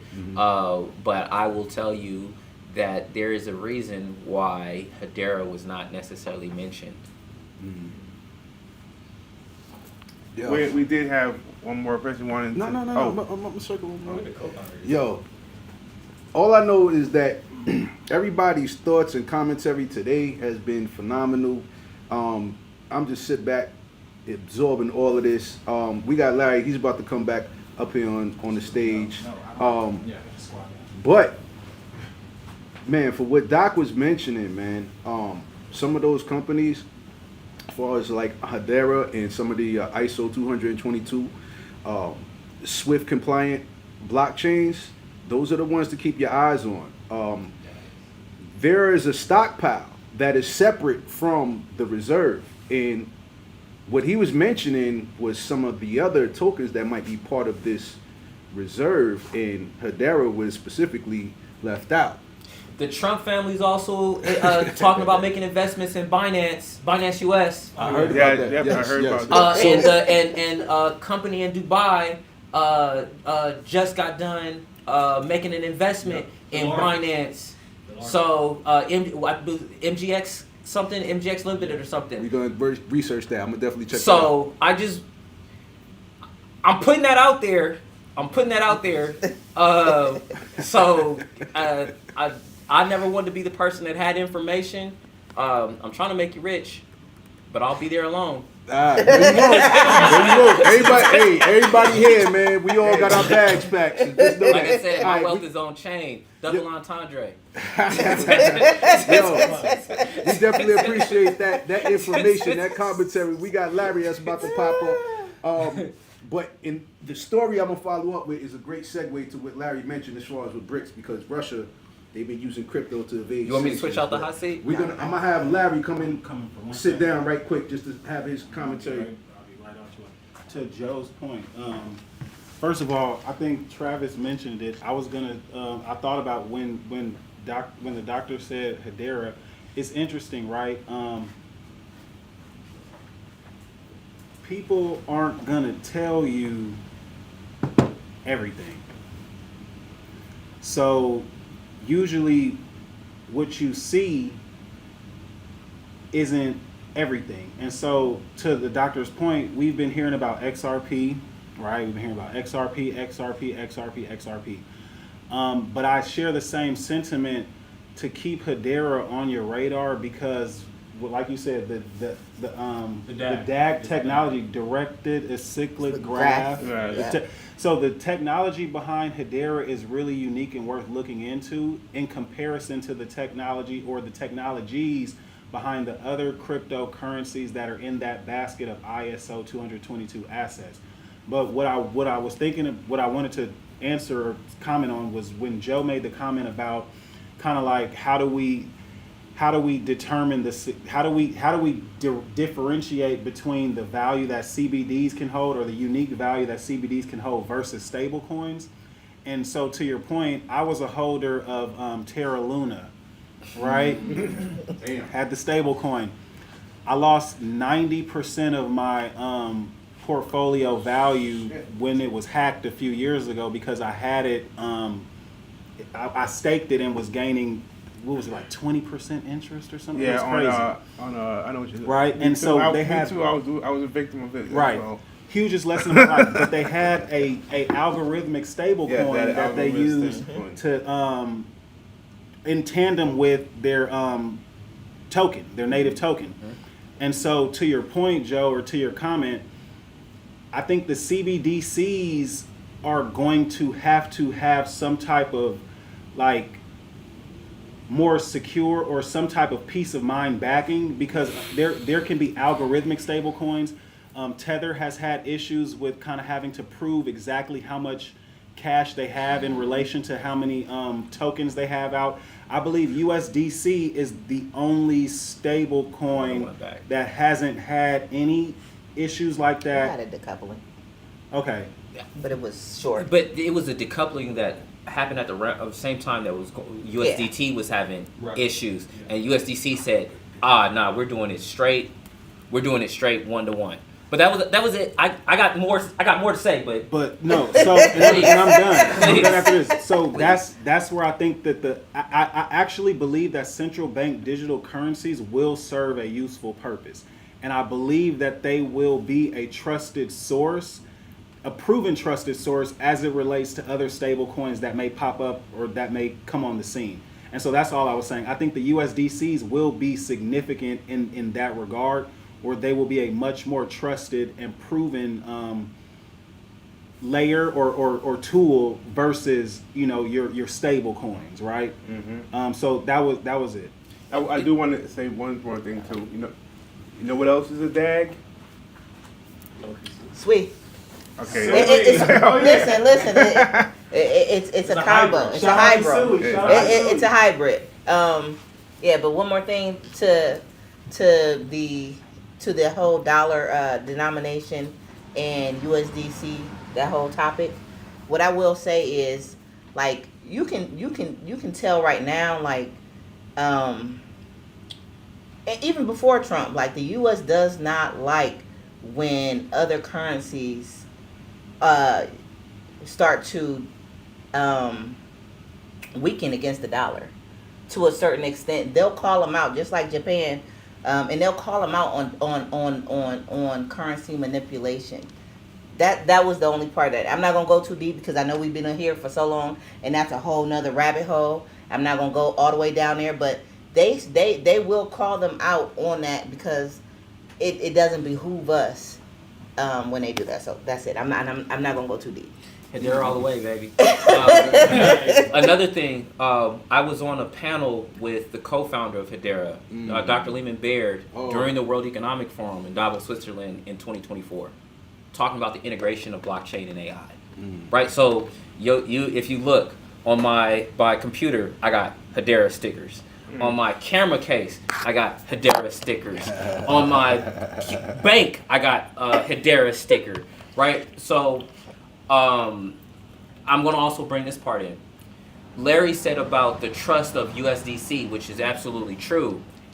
According to, in which context? Are we talking about an international context, or are we talking about a national context? Because a lot of there are people who like using USDT, and there are other people who like utilizing Tron's USDT wrapped in Tron, right? Because it does not have the same restrictions as USDC. So once again, we live in an international world. I didn't know that one. Yeah, so Tron is a big one. They love it, even though it's trash. Like, they love it, right? But so I want us to understand that the United States, in terms of crypto, we're not necessarily the biggest adopters of it, right? And so to recognize, I don't want us to, it's very easy to get into the American lens and like, well, we're America, so what we say goes. There's a whole nother world that's going on out there. So I just want everybody to also think about the international news, and how the international community may utilize something different, and it works for them. Oh man, you know what? That's a great segue. I don't know if he knew that was part of the next story, the next article, but we're going to talk about what Russia is doing to avoid these sanctions. All right, so Russia is increasingly using cryptocurrencies, including Bitcoin, Ethereum, and USDT, another stable coin that America don't like, to facilitate oil trade with China and India as a way to bypass Western sanctions, according to Reuters. All right, so Reuters is a very trusted news source throughout the globe. All right, since December, legislative changes allowed international payments in crypto. Russian oil companies have used intermediaries to convert won and rupees into rubles, with sales to China reaching tens of millions of dollars per month. The Kremlin has been expanding crypto infrastructure trade despite Western regulatory scrutiny. Other sanctioned nations like Iran and Venezuela have also turned to digital currencies to sustain their economy. So just like what Larry mentioned with BRICS, what they're trying to do is, we all know that the United States is the world reserve currency, so most transactions are done in the dollar.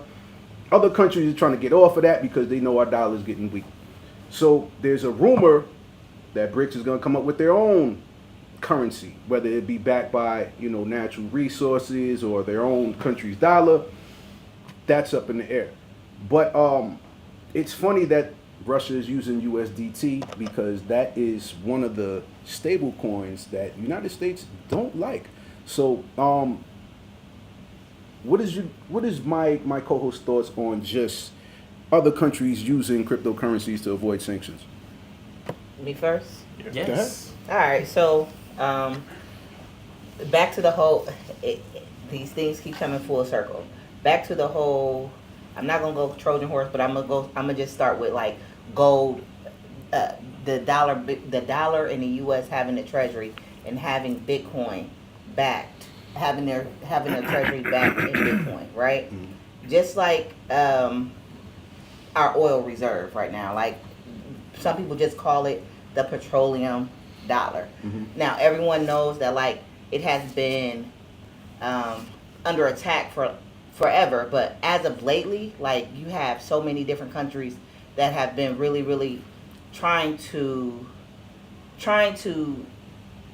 maneuver their way and gain some of that foothold that U.S. has on that strategic reserve, right? Whether it's Saudi Arabia, whether it's Russia, I don't know if they cut off their own pipeline or not, or when the war in Ukraine was happening, they were selling oil to China. I mean, we've seen all these different attacks on the U.S. position as the reserve currency or the petroleum dollar. And so my thesis is that the U.S. needs crypto, more than crypto, Bitcoin, to back their dollar.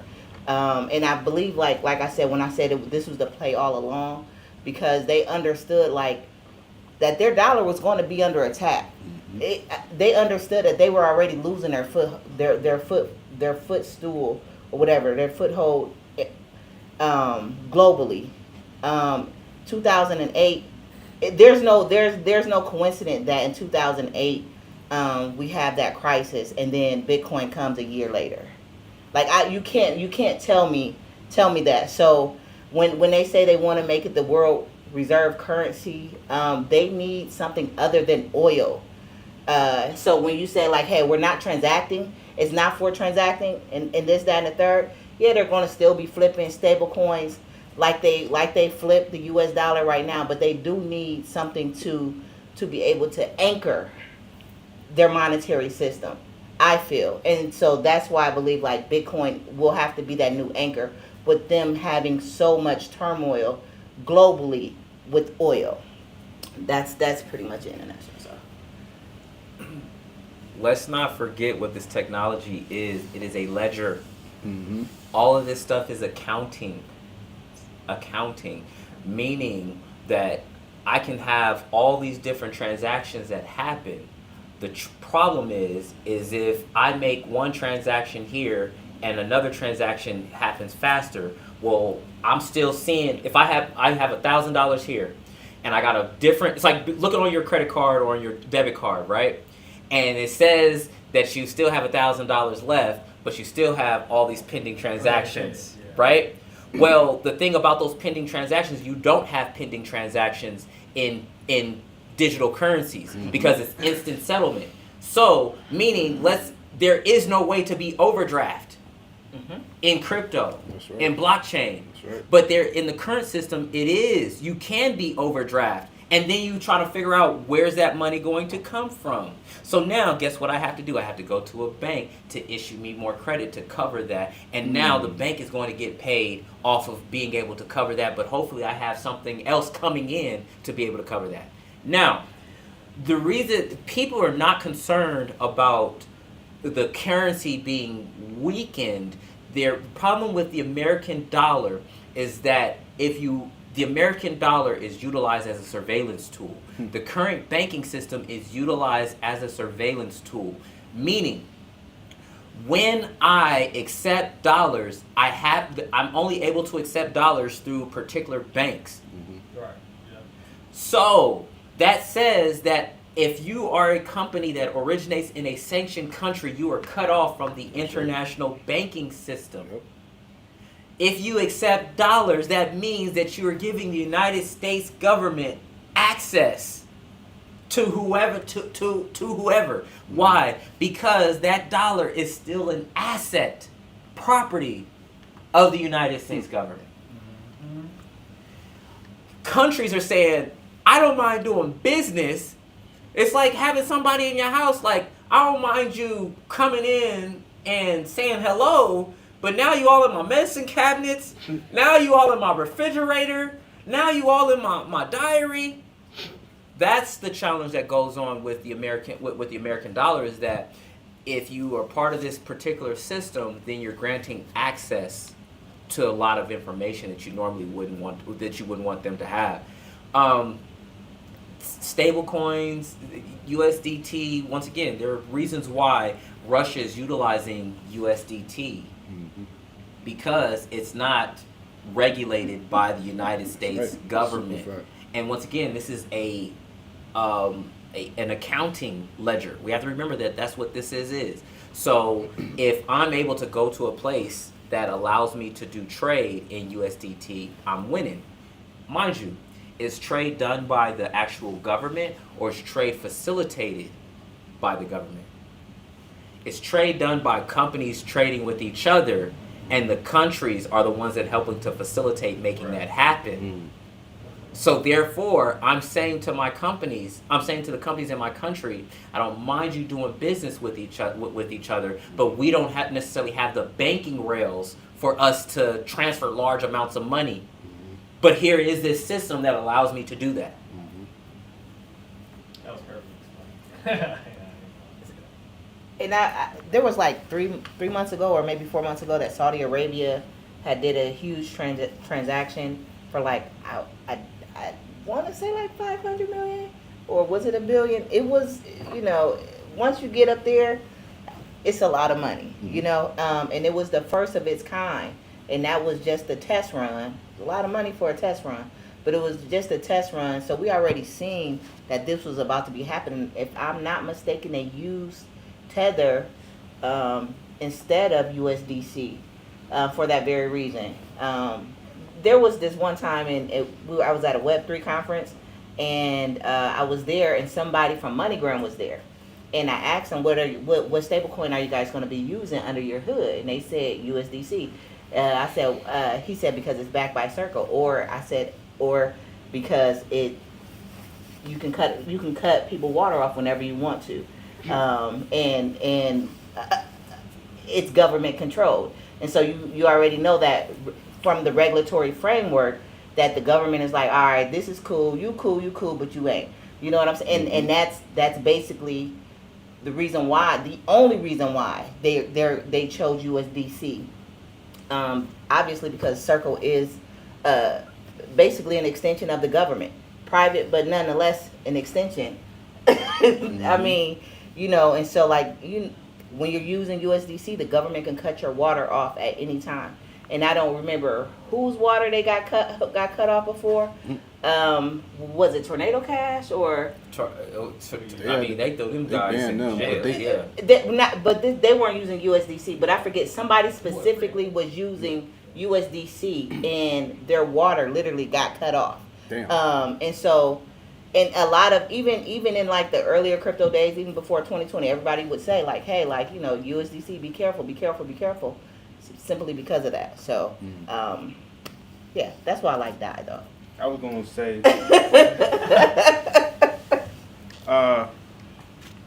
on the topic of, you know, stable coins are just bricks of everything. I think there was also a report a while back, like a year and a half ago, that commodity-based stable coins were going to be a thing, right? And this conversation about Russia utilizing USDT, I think with the tariffs even that we're seeing right now with the between the United States going at a lot of the other countries, I think tariff wars of the future will even be different when you think you can play chicken with another country, right, to move the needle. But if that other country has an asset that's that they can do trade and not have to, that can kind of relieve them from some of that trade pressure, right? Then it opens the door for these tariffs to feel a little different. That's all I wanted to bring up. Yo, those were some great thoughts and comments from everybody here. I appreciate everybody's thoughts.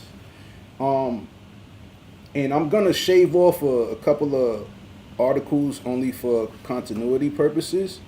But one of the stories I definitely want to wrap into this is let's talk about meme coins, man. Let's switch it up a little bit. We've been talking about, a lot of regulatory shit. We talk about a lot of political shit what countries and governments are doing.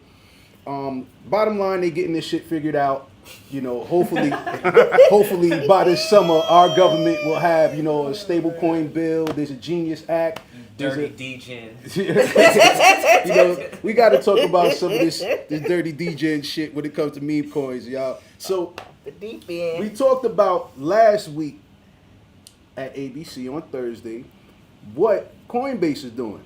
They are delisting, if you're in New York, so all my people out there in New York, I'm originally from New York, y'all can't get mad coins, it's mad restrictive up there.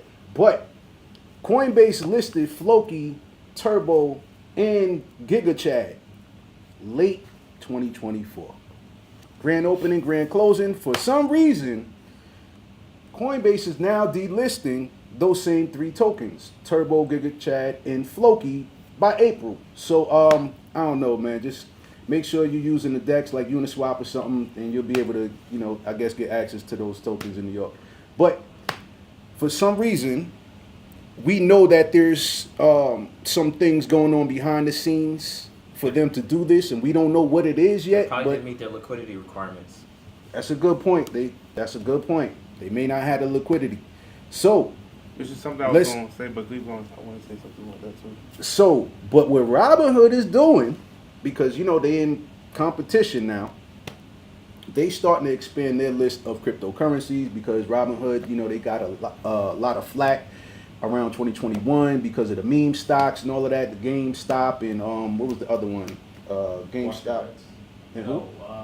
It was two stocks that AMC. They didn't have the liquidity and the app crashed and people got sued. And yeah, y'all. So because of that, they've been trying to get back in people's good graces. So they have now recently listed Popcat, Pengu, and Peanut. All right, they have listed some meme tokens, and I remember when you couldn't even get Ripple.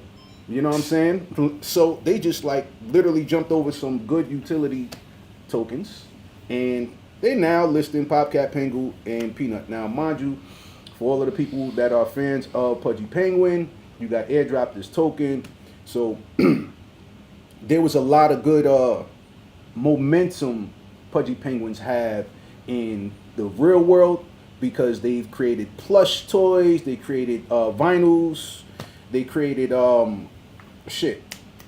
film with Lil Wayne and Lil Yachty. So, and they had got Pudgy World. They got Pudgy World, so they got a lot of shit going on. They was actually popping out there in East Denver too. They had a dope event. I got a little inflatable Pudgy too. Word up. But with that being said, I thought it was a good look But I'm not a big fan of Robinhood, and I always tell people if you do buy your cryptocurrencies, buy it directly from a crypto exchange, and then take it off there, put it in your own wallet or a ledger or something. So I gotta hear the thoughts of my co-host on Robinhood listed meme coins. Me first. Yeah, sure. All right, so Robinhood is the vanilla ice of. They are so damn generic. And this is on pace for who and what Robinhood stands for. If you are in crypto and you know about any of these tokens, I am probably 99% sure that you are not even considering buying them from this platform. And to put them in the same category as Coinbase is absurd. It's absurd. Like, you can't even put them in, I got a love-hate relationship with Crypto.com, but damn it, you can't even put them on the same conversation as Crypto.com or any of the other bigger name centralized exchanges, right? But it's on par with Robinhood's claim to fame was meme stocks. Mm-hmm. So I understand the branding. We already are a joke in the real investment world, so we might as well continue the fuckery in the crypto world if we can. And so that's how I view this. Robinhood is literally vanilla ice of the crypto world. That's all I'm saying. Yeah, that's funny. Yeah, I got collaborate and listen. Ice, baby. Sure, y'all know them lyrics. Y'all know them lyrics. But anyway, two things here. I think this technology is going to show us a lot. But before I get into that, I want to talk about going back to the New York point you mentioned, right? There's a perspective from that lens from the New York perspective of we're protecting our citizens, right? His point about the not enough liquidity, right? We don't want our citizens potentially buying into these type of coins. So Coinbase, please stop. Please don't allow trading of these coins here in New York. Now, it kind of sucks from an individual standpoint because I might be in New York. I might want to buy this coin, right? But that's why you have DEXs, or VPNs, right? Or VPNs, etc. But so the thought curious. I am curious. People's thoughts, though, as state to state, go state to state level wise, and the decriminalization of marijuana when it's like Delta 9 versus Delta 8. I'm only bringing that up because these loopholes are brought into place to basically have statewide regulations on what they think people should be getting access to, right? And I think that's going to happen with crypto. So that's one thing. And the other thing too is like what you're seeing here with Robinhood. I think it's just going to be more signs of things to come in the future. The decentralized technology. I can build a DEX right now and give my customers access to meme coins, right? So that's the benefit of smart contracts and digital assets. They're out there for you to build on top of, and Robinhood is recognizing that. They're recognizing that, hey, crypto's hot. Let me create a way for people to on-ramp their money into my platform via crypto, right? Your bank is going to start offering meme coins in the future. Terrible. Right? We can incentivize people to put the pimpins in my 401k. Yeah, that's funny. It's because the technology's there, right? If you build and you recognize that it's a marketplace opportunity, right, to sell these goods, and they're just buying into that same narrative. So, yeah, that's all I wanted to say.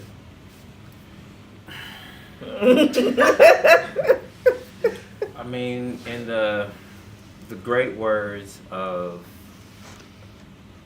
Dr. Umar. Robin Hood never, self-custody forever. Hey, I like that. No. I know what he didn't say that.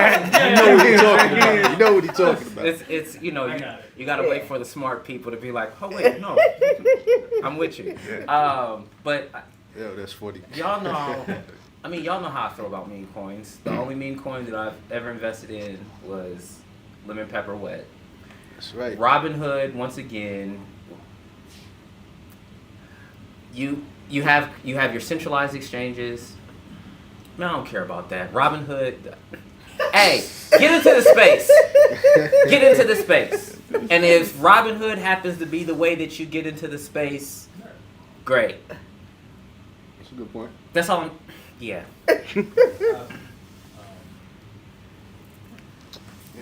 We gonna let Trav go ahead, get in that camera.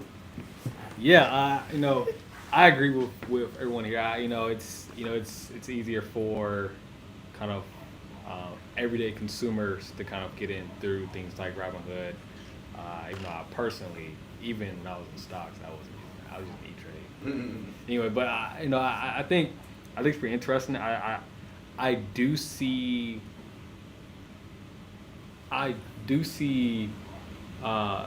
Robinhood kind of taking maybe a riskier approach in the future. Not sure. Again, you never know. I think with this administration, things could get a little wilder than what maybe we thought kind of would happen with these companies. But like that's all I have to say. I think, and also like with the Coinbase thing, I think it's interesting because once again, Coinbase is really, I see their play and it's very. I'm gonna be careful with what I'm trying to say. It's interesting from a market share perspective. Let me say that they have their own layer 2 blockchain that's been top 5 for the past year now. Shout out to Base, which a lot of these meme coins are being launched on, and those trading fees go directly to Coinbase's balance sheet. So you're buying the meme coins, even if you're buying meme coins on Robinhood, if it's on Base, it's still going to Coinbase's balance sheet regardless, right? And so I do see other companies doing it. Binance was I think was the first one that did it. With BNB chain. So I definitely see more other ones doing it as well. So, but I don't think that Robinhood is going to come up with a whole Robin chain. I think that'd be stupid.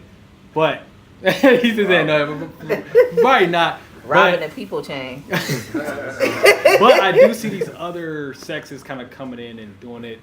Unichain is coming out with Uniswap, so I think it's gonna be more to come. Great take. We got one more story we're gonna wrap it up with because we're going on 2 hours, and Why I always knew go long whenever I come?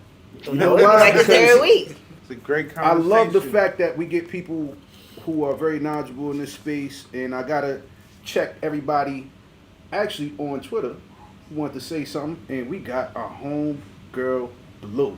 We got Blue in the building, and she had her hand up, so we want you to say your piece. What's going on, Queen? How you doing? I hope you're feeling better, and the floor is yours.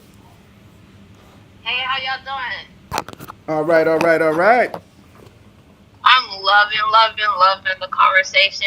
And yes, Tia, girl, that is the way to call it. Like, you should make that a t-shirt. The vanilla ice.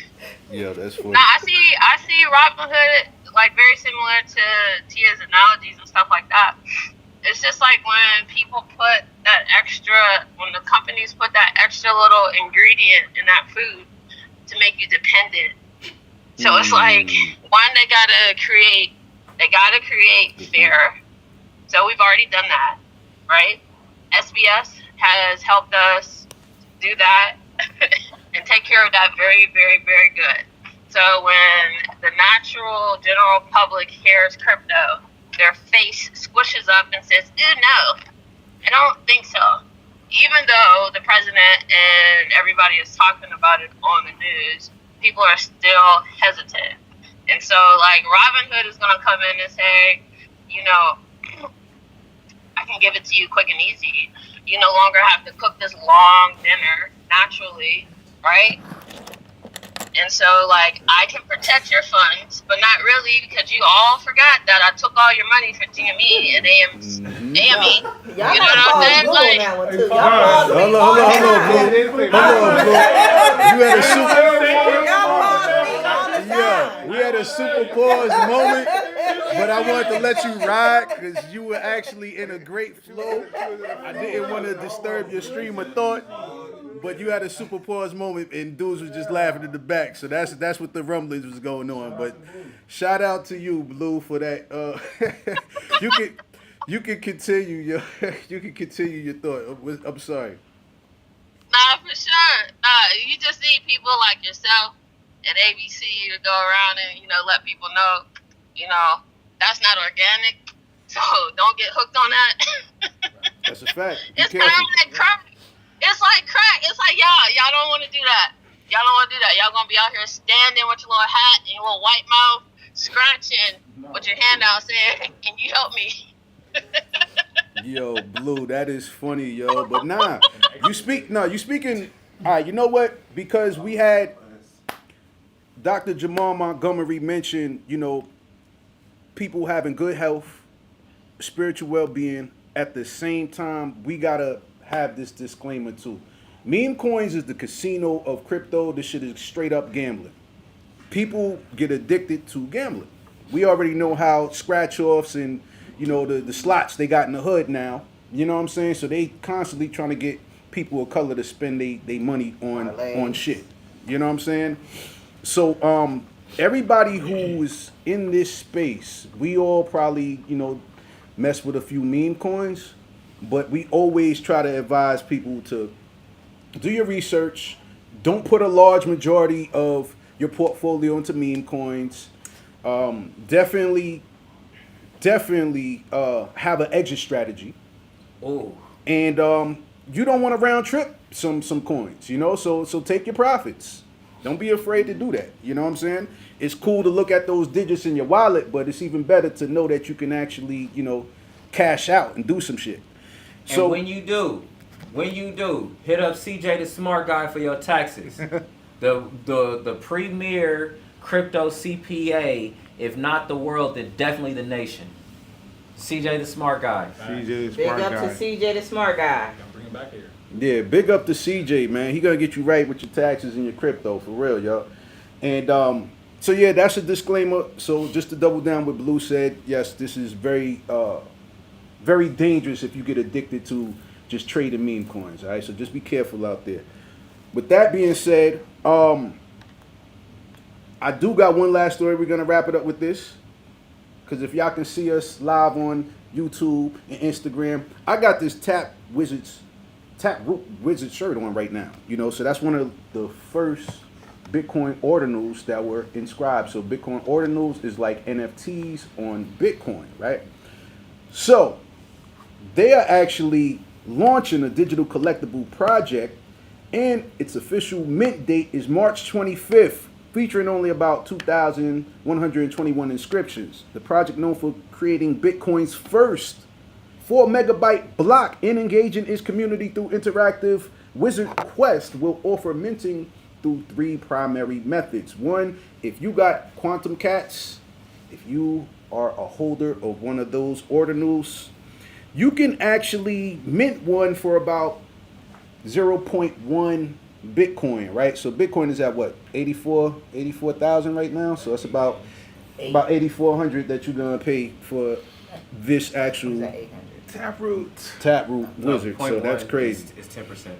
So the whitelisted community, they're actually gonna pay a little bit more. They're paying about 0.2 BTC. So that's about almost 17 grand for that.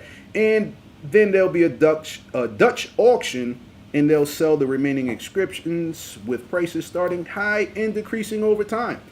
So anybody who got a Golden Cape NFT, they can claim their Taproot Wizard for free. So I think number one, I haven't heard about any ordinals projects that was hot in a long time because obviously, Solana been killing everything as far as with meme coins. A lot of the NFTs are still being launched on Ethereum, some on Solana. But I really haven't heard a lot about Bitcoin ordinals over this past few months now. They've been kind of quiet, so I feel like Taproot Wizards are doing something dope. And they actually are also putting some money behind, it's called Odin.fun, which is a platform on Bitcoin where you can launch your own runes. So runes are essentially meme coins on Bitcoin. So Taproot Wizards, they're doing some things, man. So if you got the cheese, I don't know, are you guys interested in getting one of these ordinals? Are you guys still into ordinals? Is that a dead thing? I know I got on my iPad, NFTs are dead. That was sarcasm, but I'm still a big fan of NFTs. I got a bunch, and I got a couple of ordinals. So I want to know what my co-hosts and my special guests think of Bitcoin ordinals. I still got some ordinals, and I still play around on the Bitcoin chain as well. Not as heavy as I did earlier in the year, but I mean, you got to keep the party going. So I do truly believe that like what's being built on Bitcoin will have its moment in the sun. Right now is just not the time. So until that sunlight starts and that horizon starts to show and the dawn starts to happen on the Bitcoin network, I would just, kind of like time it and pause it because you want to capitalize off of that moment. And I just feel like it's just not Bitcoin's time right now. But I also believe because of the decentralized nature of Bitcoin that and how inexpensive it is to like build on things like stacks. Like I wish our community would, kind of hone in on that and start to build on that a little bit more as well. That's all I got. Good point. Well, I have two perspectives of this. One is the builder perspective. I think builders know what communities that are going to tap into their projects, right?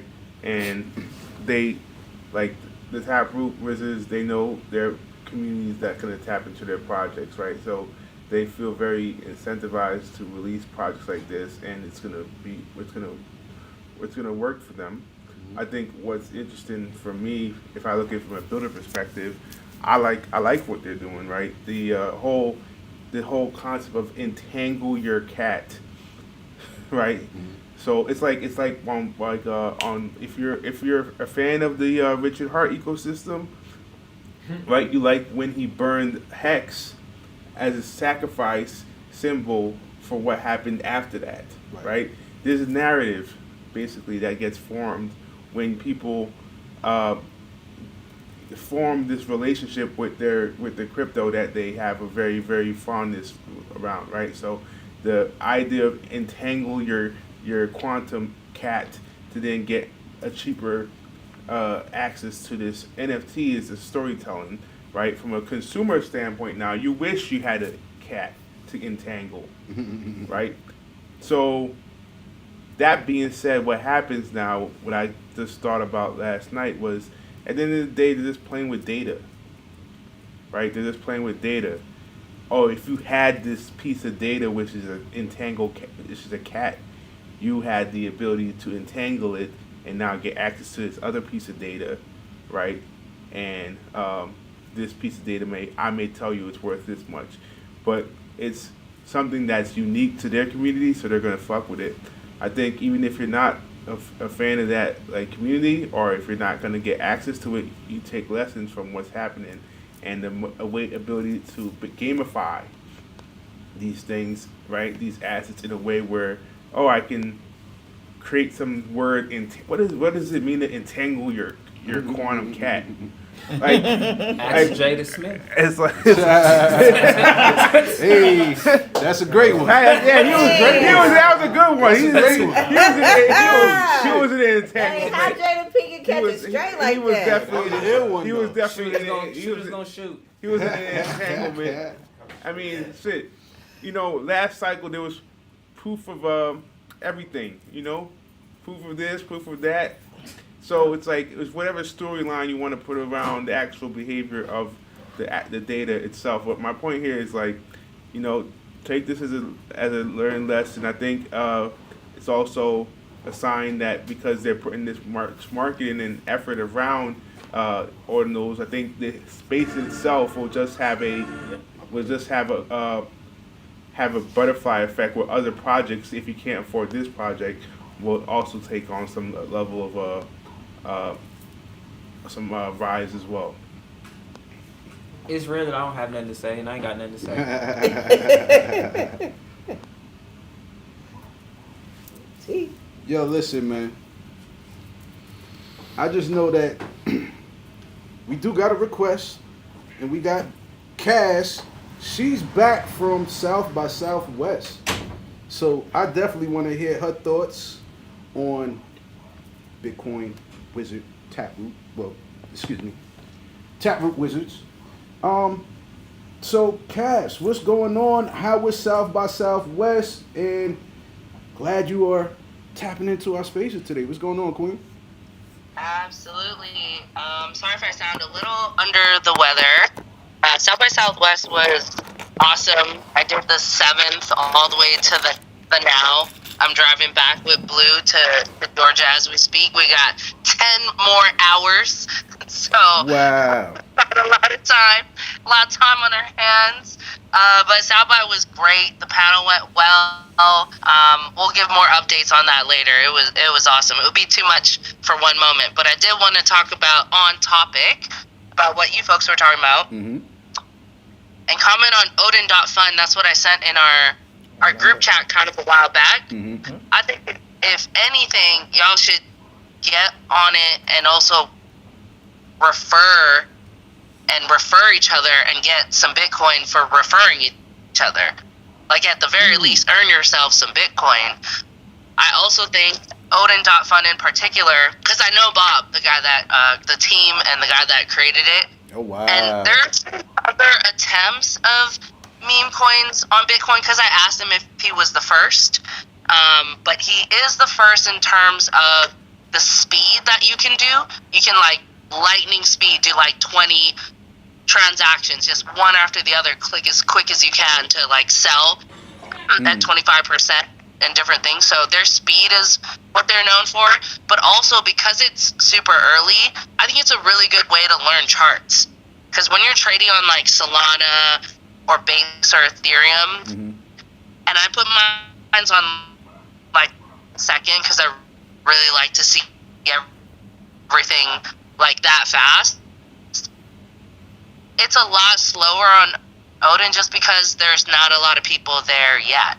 Right. And I think it's a big like good signal to see that Taproot Wizards are making a strategic investment in Odin.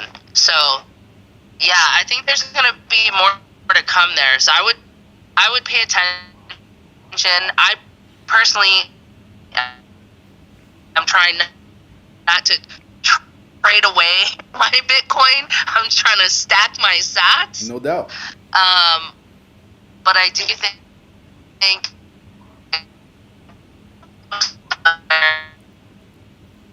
Cash, your last really if you can hear me, Cash, your last 5 to 10 seconds was breaking up bad. So if you can repeat what you just said, if you can hear me. I think they're in a bad area. And I know you're on the road, so you might have bad reception in that area where you at.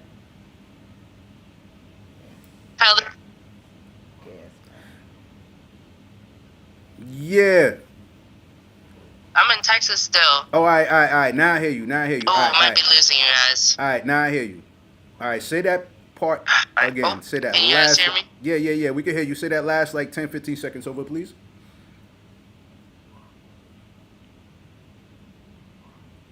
Oh man, y'all, we having technical difficulties. They on the road, so please be mindful that these ladies are traveling, and we want to send them our prayers that they're gonna be safe on this road and they get to their destination safe. But if you can hear us, Cass, we couldn't hear anything anymore because you're probably in a bad area. But we're glad that you do know the founder of, she said, the Olden Dot Fund, which is crazy. You know, there's a lot of knowledgeable people in this space, but I swear to God, I'm always amazed almost every time we have some kind of dialogue.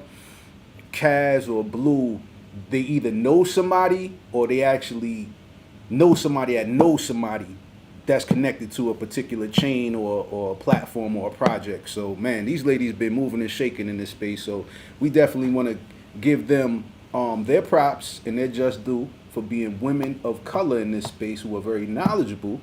And they be doing their thing. They just came from South by Southwest, and I know that Kaz, she had the opportunity to speak on stage.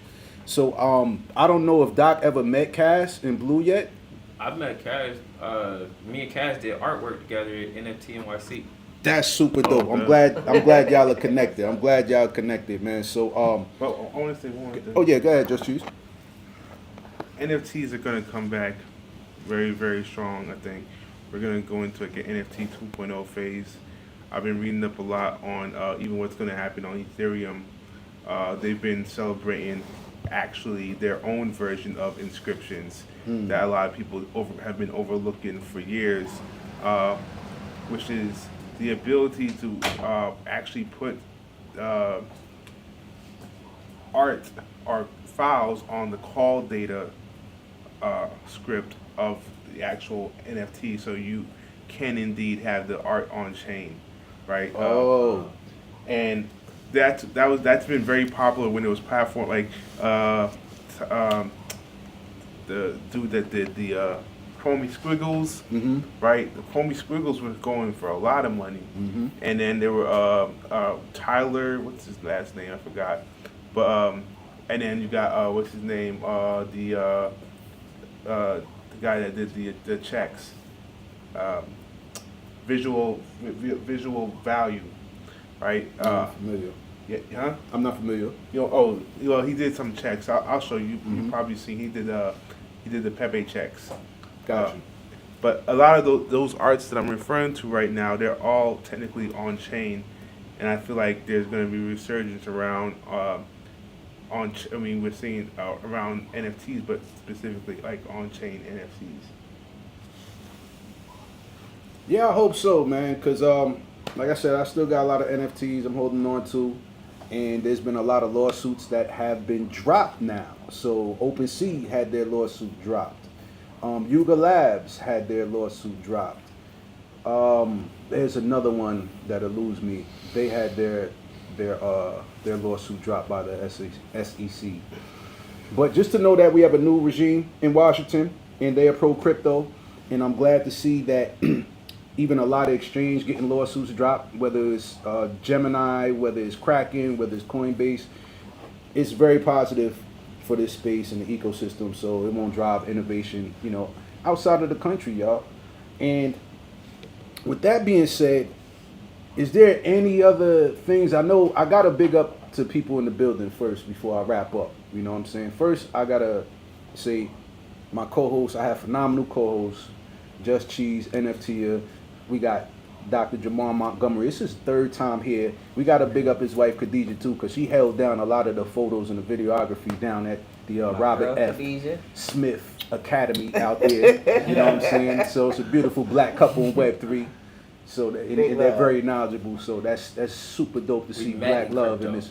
And they met in crypto. So that and we gotta hear that crypto love story. I don't know if they're gonna make a book. I don't know if it's gonna. He did, but I think it has to be some visuals to that. I don't know. You know what I'm saying? She's a woman, so she wants to hear the. No, you gotta tell him again.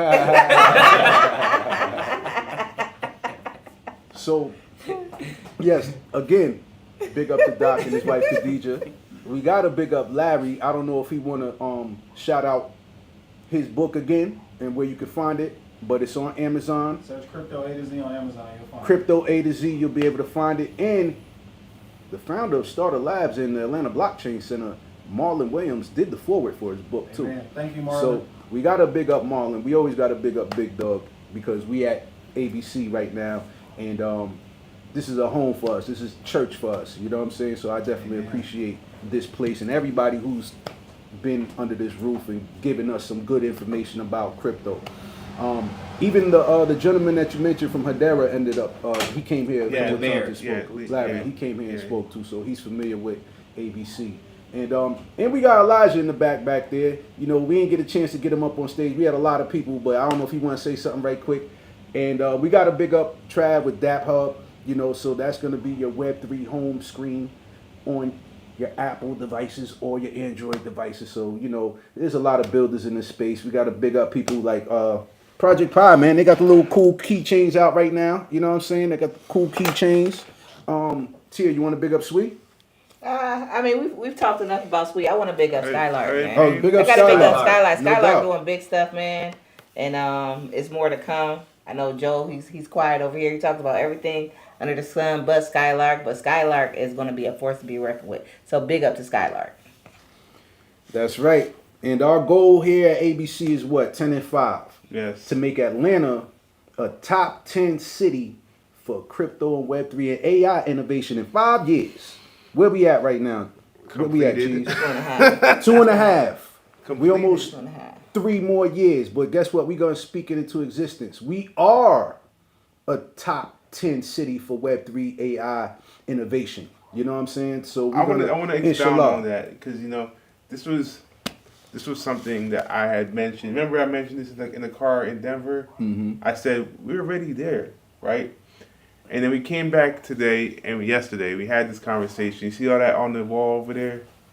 Right? That was the work of Dr. Jamar Montgomery, right? But it's the key element that's there is like, what is, by whom's account, right? By what metric? By what metric, right? Mm-hmm. We were in the car and we kept pulling up publications, right? We did do a top 10 city. We did. We kept pulling up publications in the car, and I was like, well, like, what's the thread? What's the thread, right? The thread is really those regards.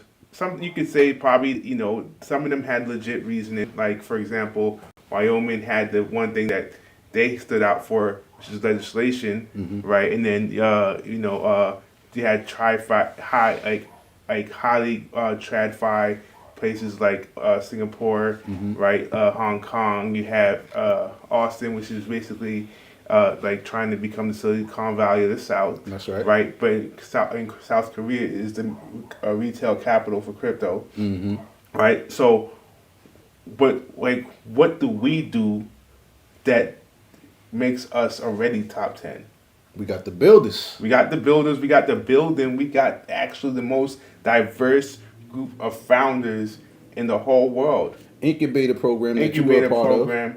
Right? So we are already top 10. We're top 10 in the things that we do. We just got to talk about it. That's right. Right? And that's the point that Dr. Jamar Montgomery was highlighting to us, and that's the way I feel. I feel like we're already top 10. Like, you can't tell us that we're not top 10. Like, name 10 crypto hubs doing more than this. I mean, name 10 crypto hubs doing more than this at the stuff that we're doing, right? Like, if I tell you we're doing X, Y, and Z, name 10 other places that are also doing X, Y, and Z, right? Good and point. we can define those metrics for ourselves, and then define the metrics, and then communicate the metrics, and then say, hey, we're going double back, and we're doing more. That's right. So I appreciate that perspective that you brought in here yesterday, and yeah, so we're already 10 and 5. Let's go. Let's go. So yeah, y'all already know how we do. Every Sunday at 4:20, we going on 2 hours in about 23 minutes. You know what I'm saying? So that means there was a lot to express. It was a lot of great commentary. We got to big up everybody who's been building at ABC, whether it was Project Pi, like I mentioned, Skylark, TCK Web3 News Roundtable. This is episode 57. We got Trav with Dap Hub. We got Larry Moore. He just dropped his book, Crypto to A to Z. We got Doc in the building. He's an international speaker, y'all. He was at Davos, Switzerland, speaking at the Illuminati meeting. nah, I ain't gonna say the Illuminati meeting. I gotta throw that out there. You know what I mean? I just be talking. It's not incorrect. You know what I'm saying? But some of the most powerful and well-respected world leaders are there. You know what I'm saying? And they go in there to learn about, blockchain from this gentleman here, man. So I think that's phenomenal for us to have him come to our place that we call church and not only give game, but he gave us his time and his thoughts and his expertise and his experience out here in this space. So we are honored and we are privileged to well, actually I knew have it was him. good when Tia tried to steal it. So I ain't living none of my thievery down, man. It's over, man. But no, y'all, thanks for showing up. Y'all could have been anywhere in the world, but y'all here with us, and we appreciate that. What we taking them home with? Because we talked about Kanye, we gonna leave on before Kanye he went left. When he was talking about George Bush don't like black people, we gonna go there to that Kanye. I like that Kanye. I like what is it? What's that? Devil in the Red Dress. The one right after 808s and Heartbreaks. That's my favorite album. Yeah. My Beautiful Dark Twisted That Fantasy. is That's one of my favorite album. joints. Yeah, me too. I concur. I concur 100%. So with that being said, I'm your host T.Gold, founder of the Crypto Crew, and actually check out my website too. You know what I mean? thecryptocrew.com. And if you want some of this Web3 wavy gear, whether it's the classic, camo ABC shirt that Tia and Just Cheeze got on, you know what I'm saying? Or you want that new Web3 DJ merch, just tap into iGetsBusy.com. Be on the lookout for these phone case covers. I got an iPad case cover right now, but it's going to be available for your Androids and Apple devices.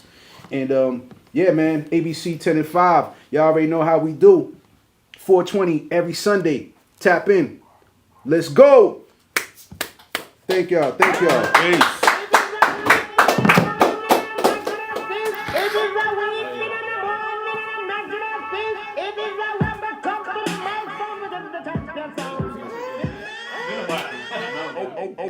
Okay, Lamborghini Mercy. Yo, chick, she so thirsty. I'm in that 2C Lambo with your girl, she tryna jerk. Okay, Lamborghini Mercy. Yo, chick, she so thirsty. I'm in that 2C Lambo with your girl, she tryna jerk. Okay. I don't think that. So I did start to throw it into the chat.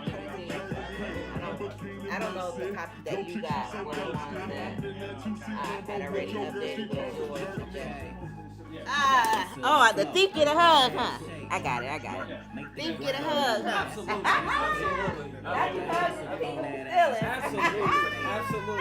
I know it's done out of love. Can I steal what it is since I'm already stealing?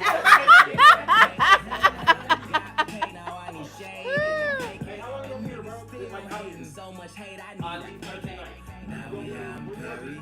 Yeah, I'm Perry. Girls politicking, that's the Sarah Palin. Getting high. California pain. I give her that D, cause that's why I was born and raised. Okay, Lamborghini Mercy. Yo, chick, she so thirsty.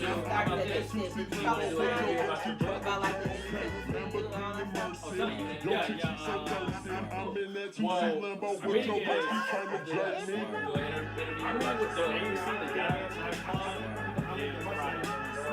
Okay, so we're getting on the call tomorrow. Oh yeah. So I was gonna set it up for 6 o'clock. No, I'm about to set it up now. I was like, I thought Patrick showed up real quick. I was going ahead and shoot that text for right now. I'm Rick James. I'm really dropping this Pac-Man. I'm popping pills, these big dogs, you too costs. She wanted some heel money, all she needed some bill money. It takes time, he counts it out, I weighs it up, that's real money. Check the net, that's the wrist, them heads turning, that's his We all smart. I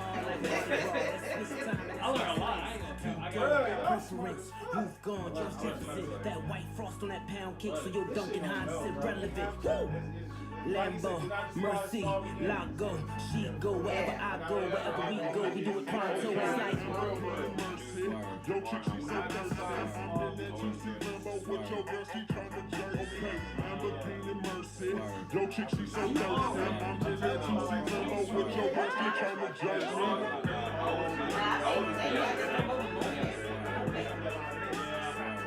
Like, you know, I just don't, I know.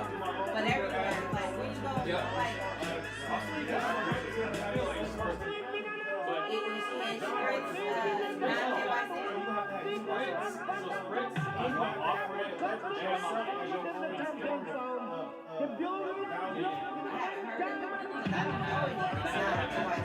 The suicide doors up.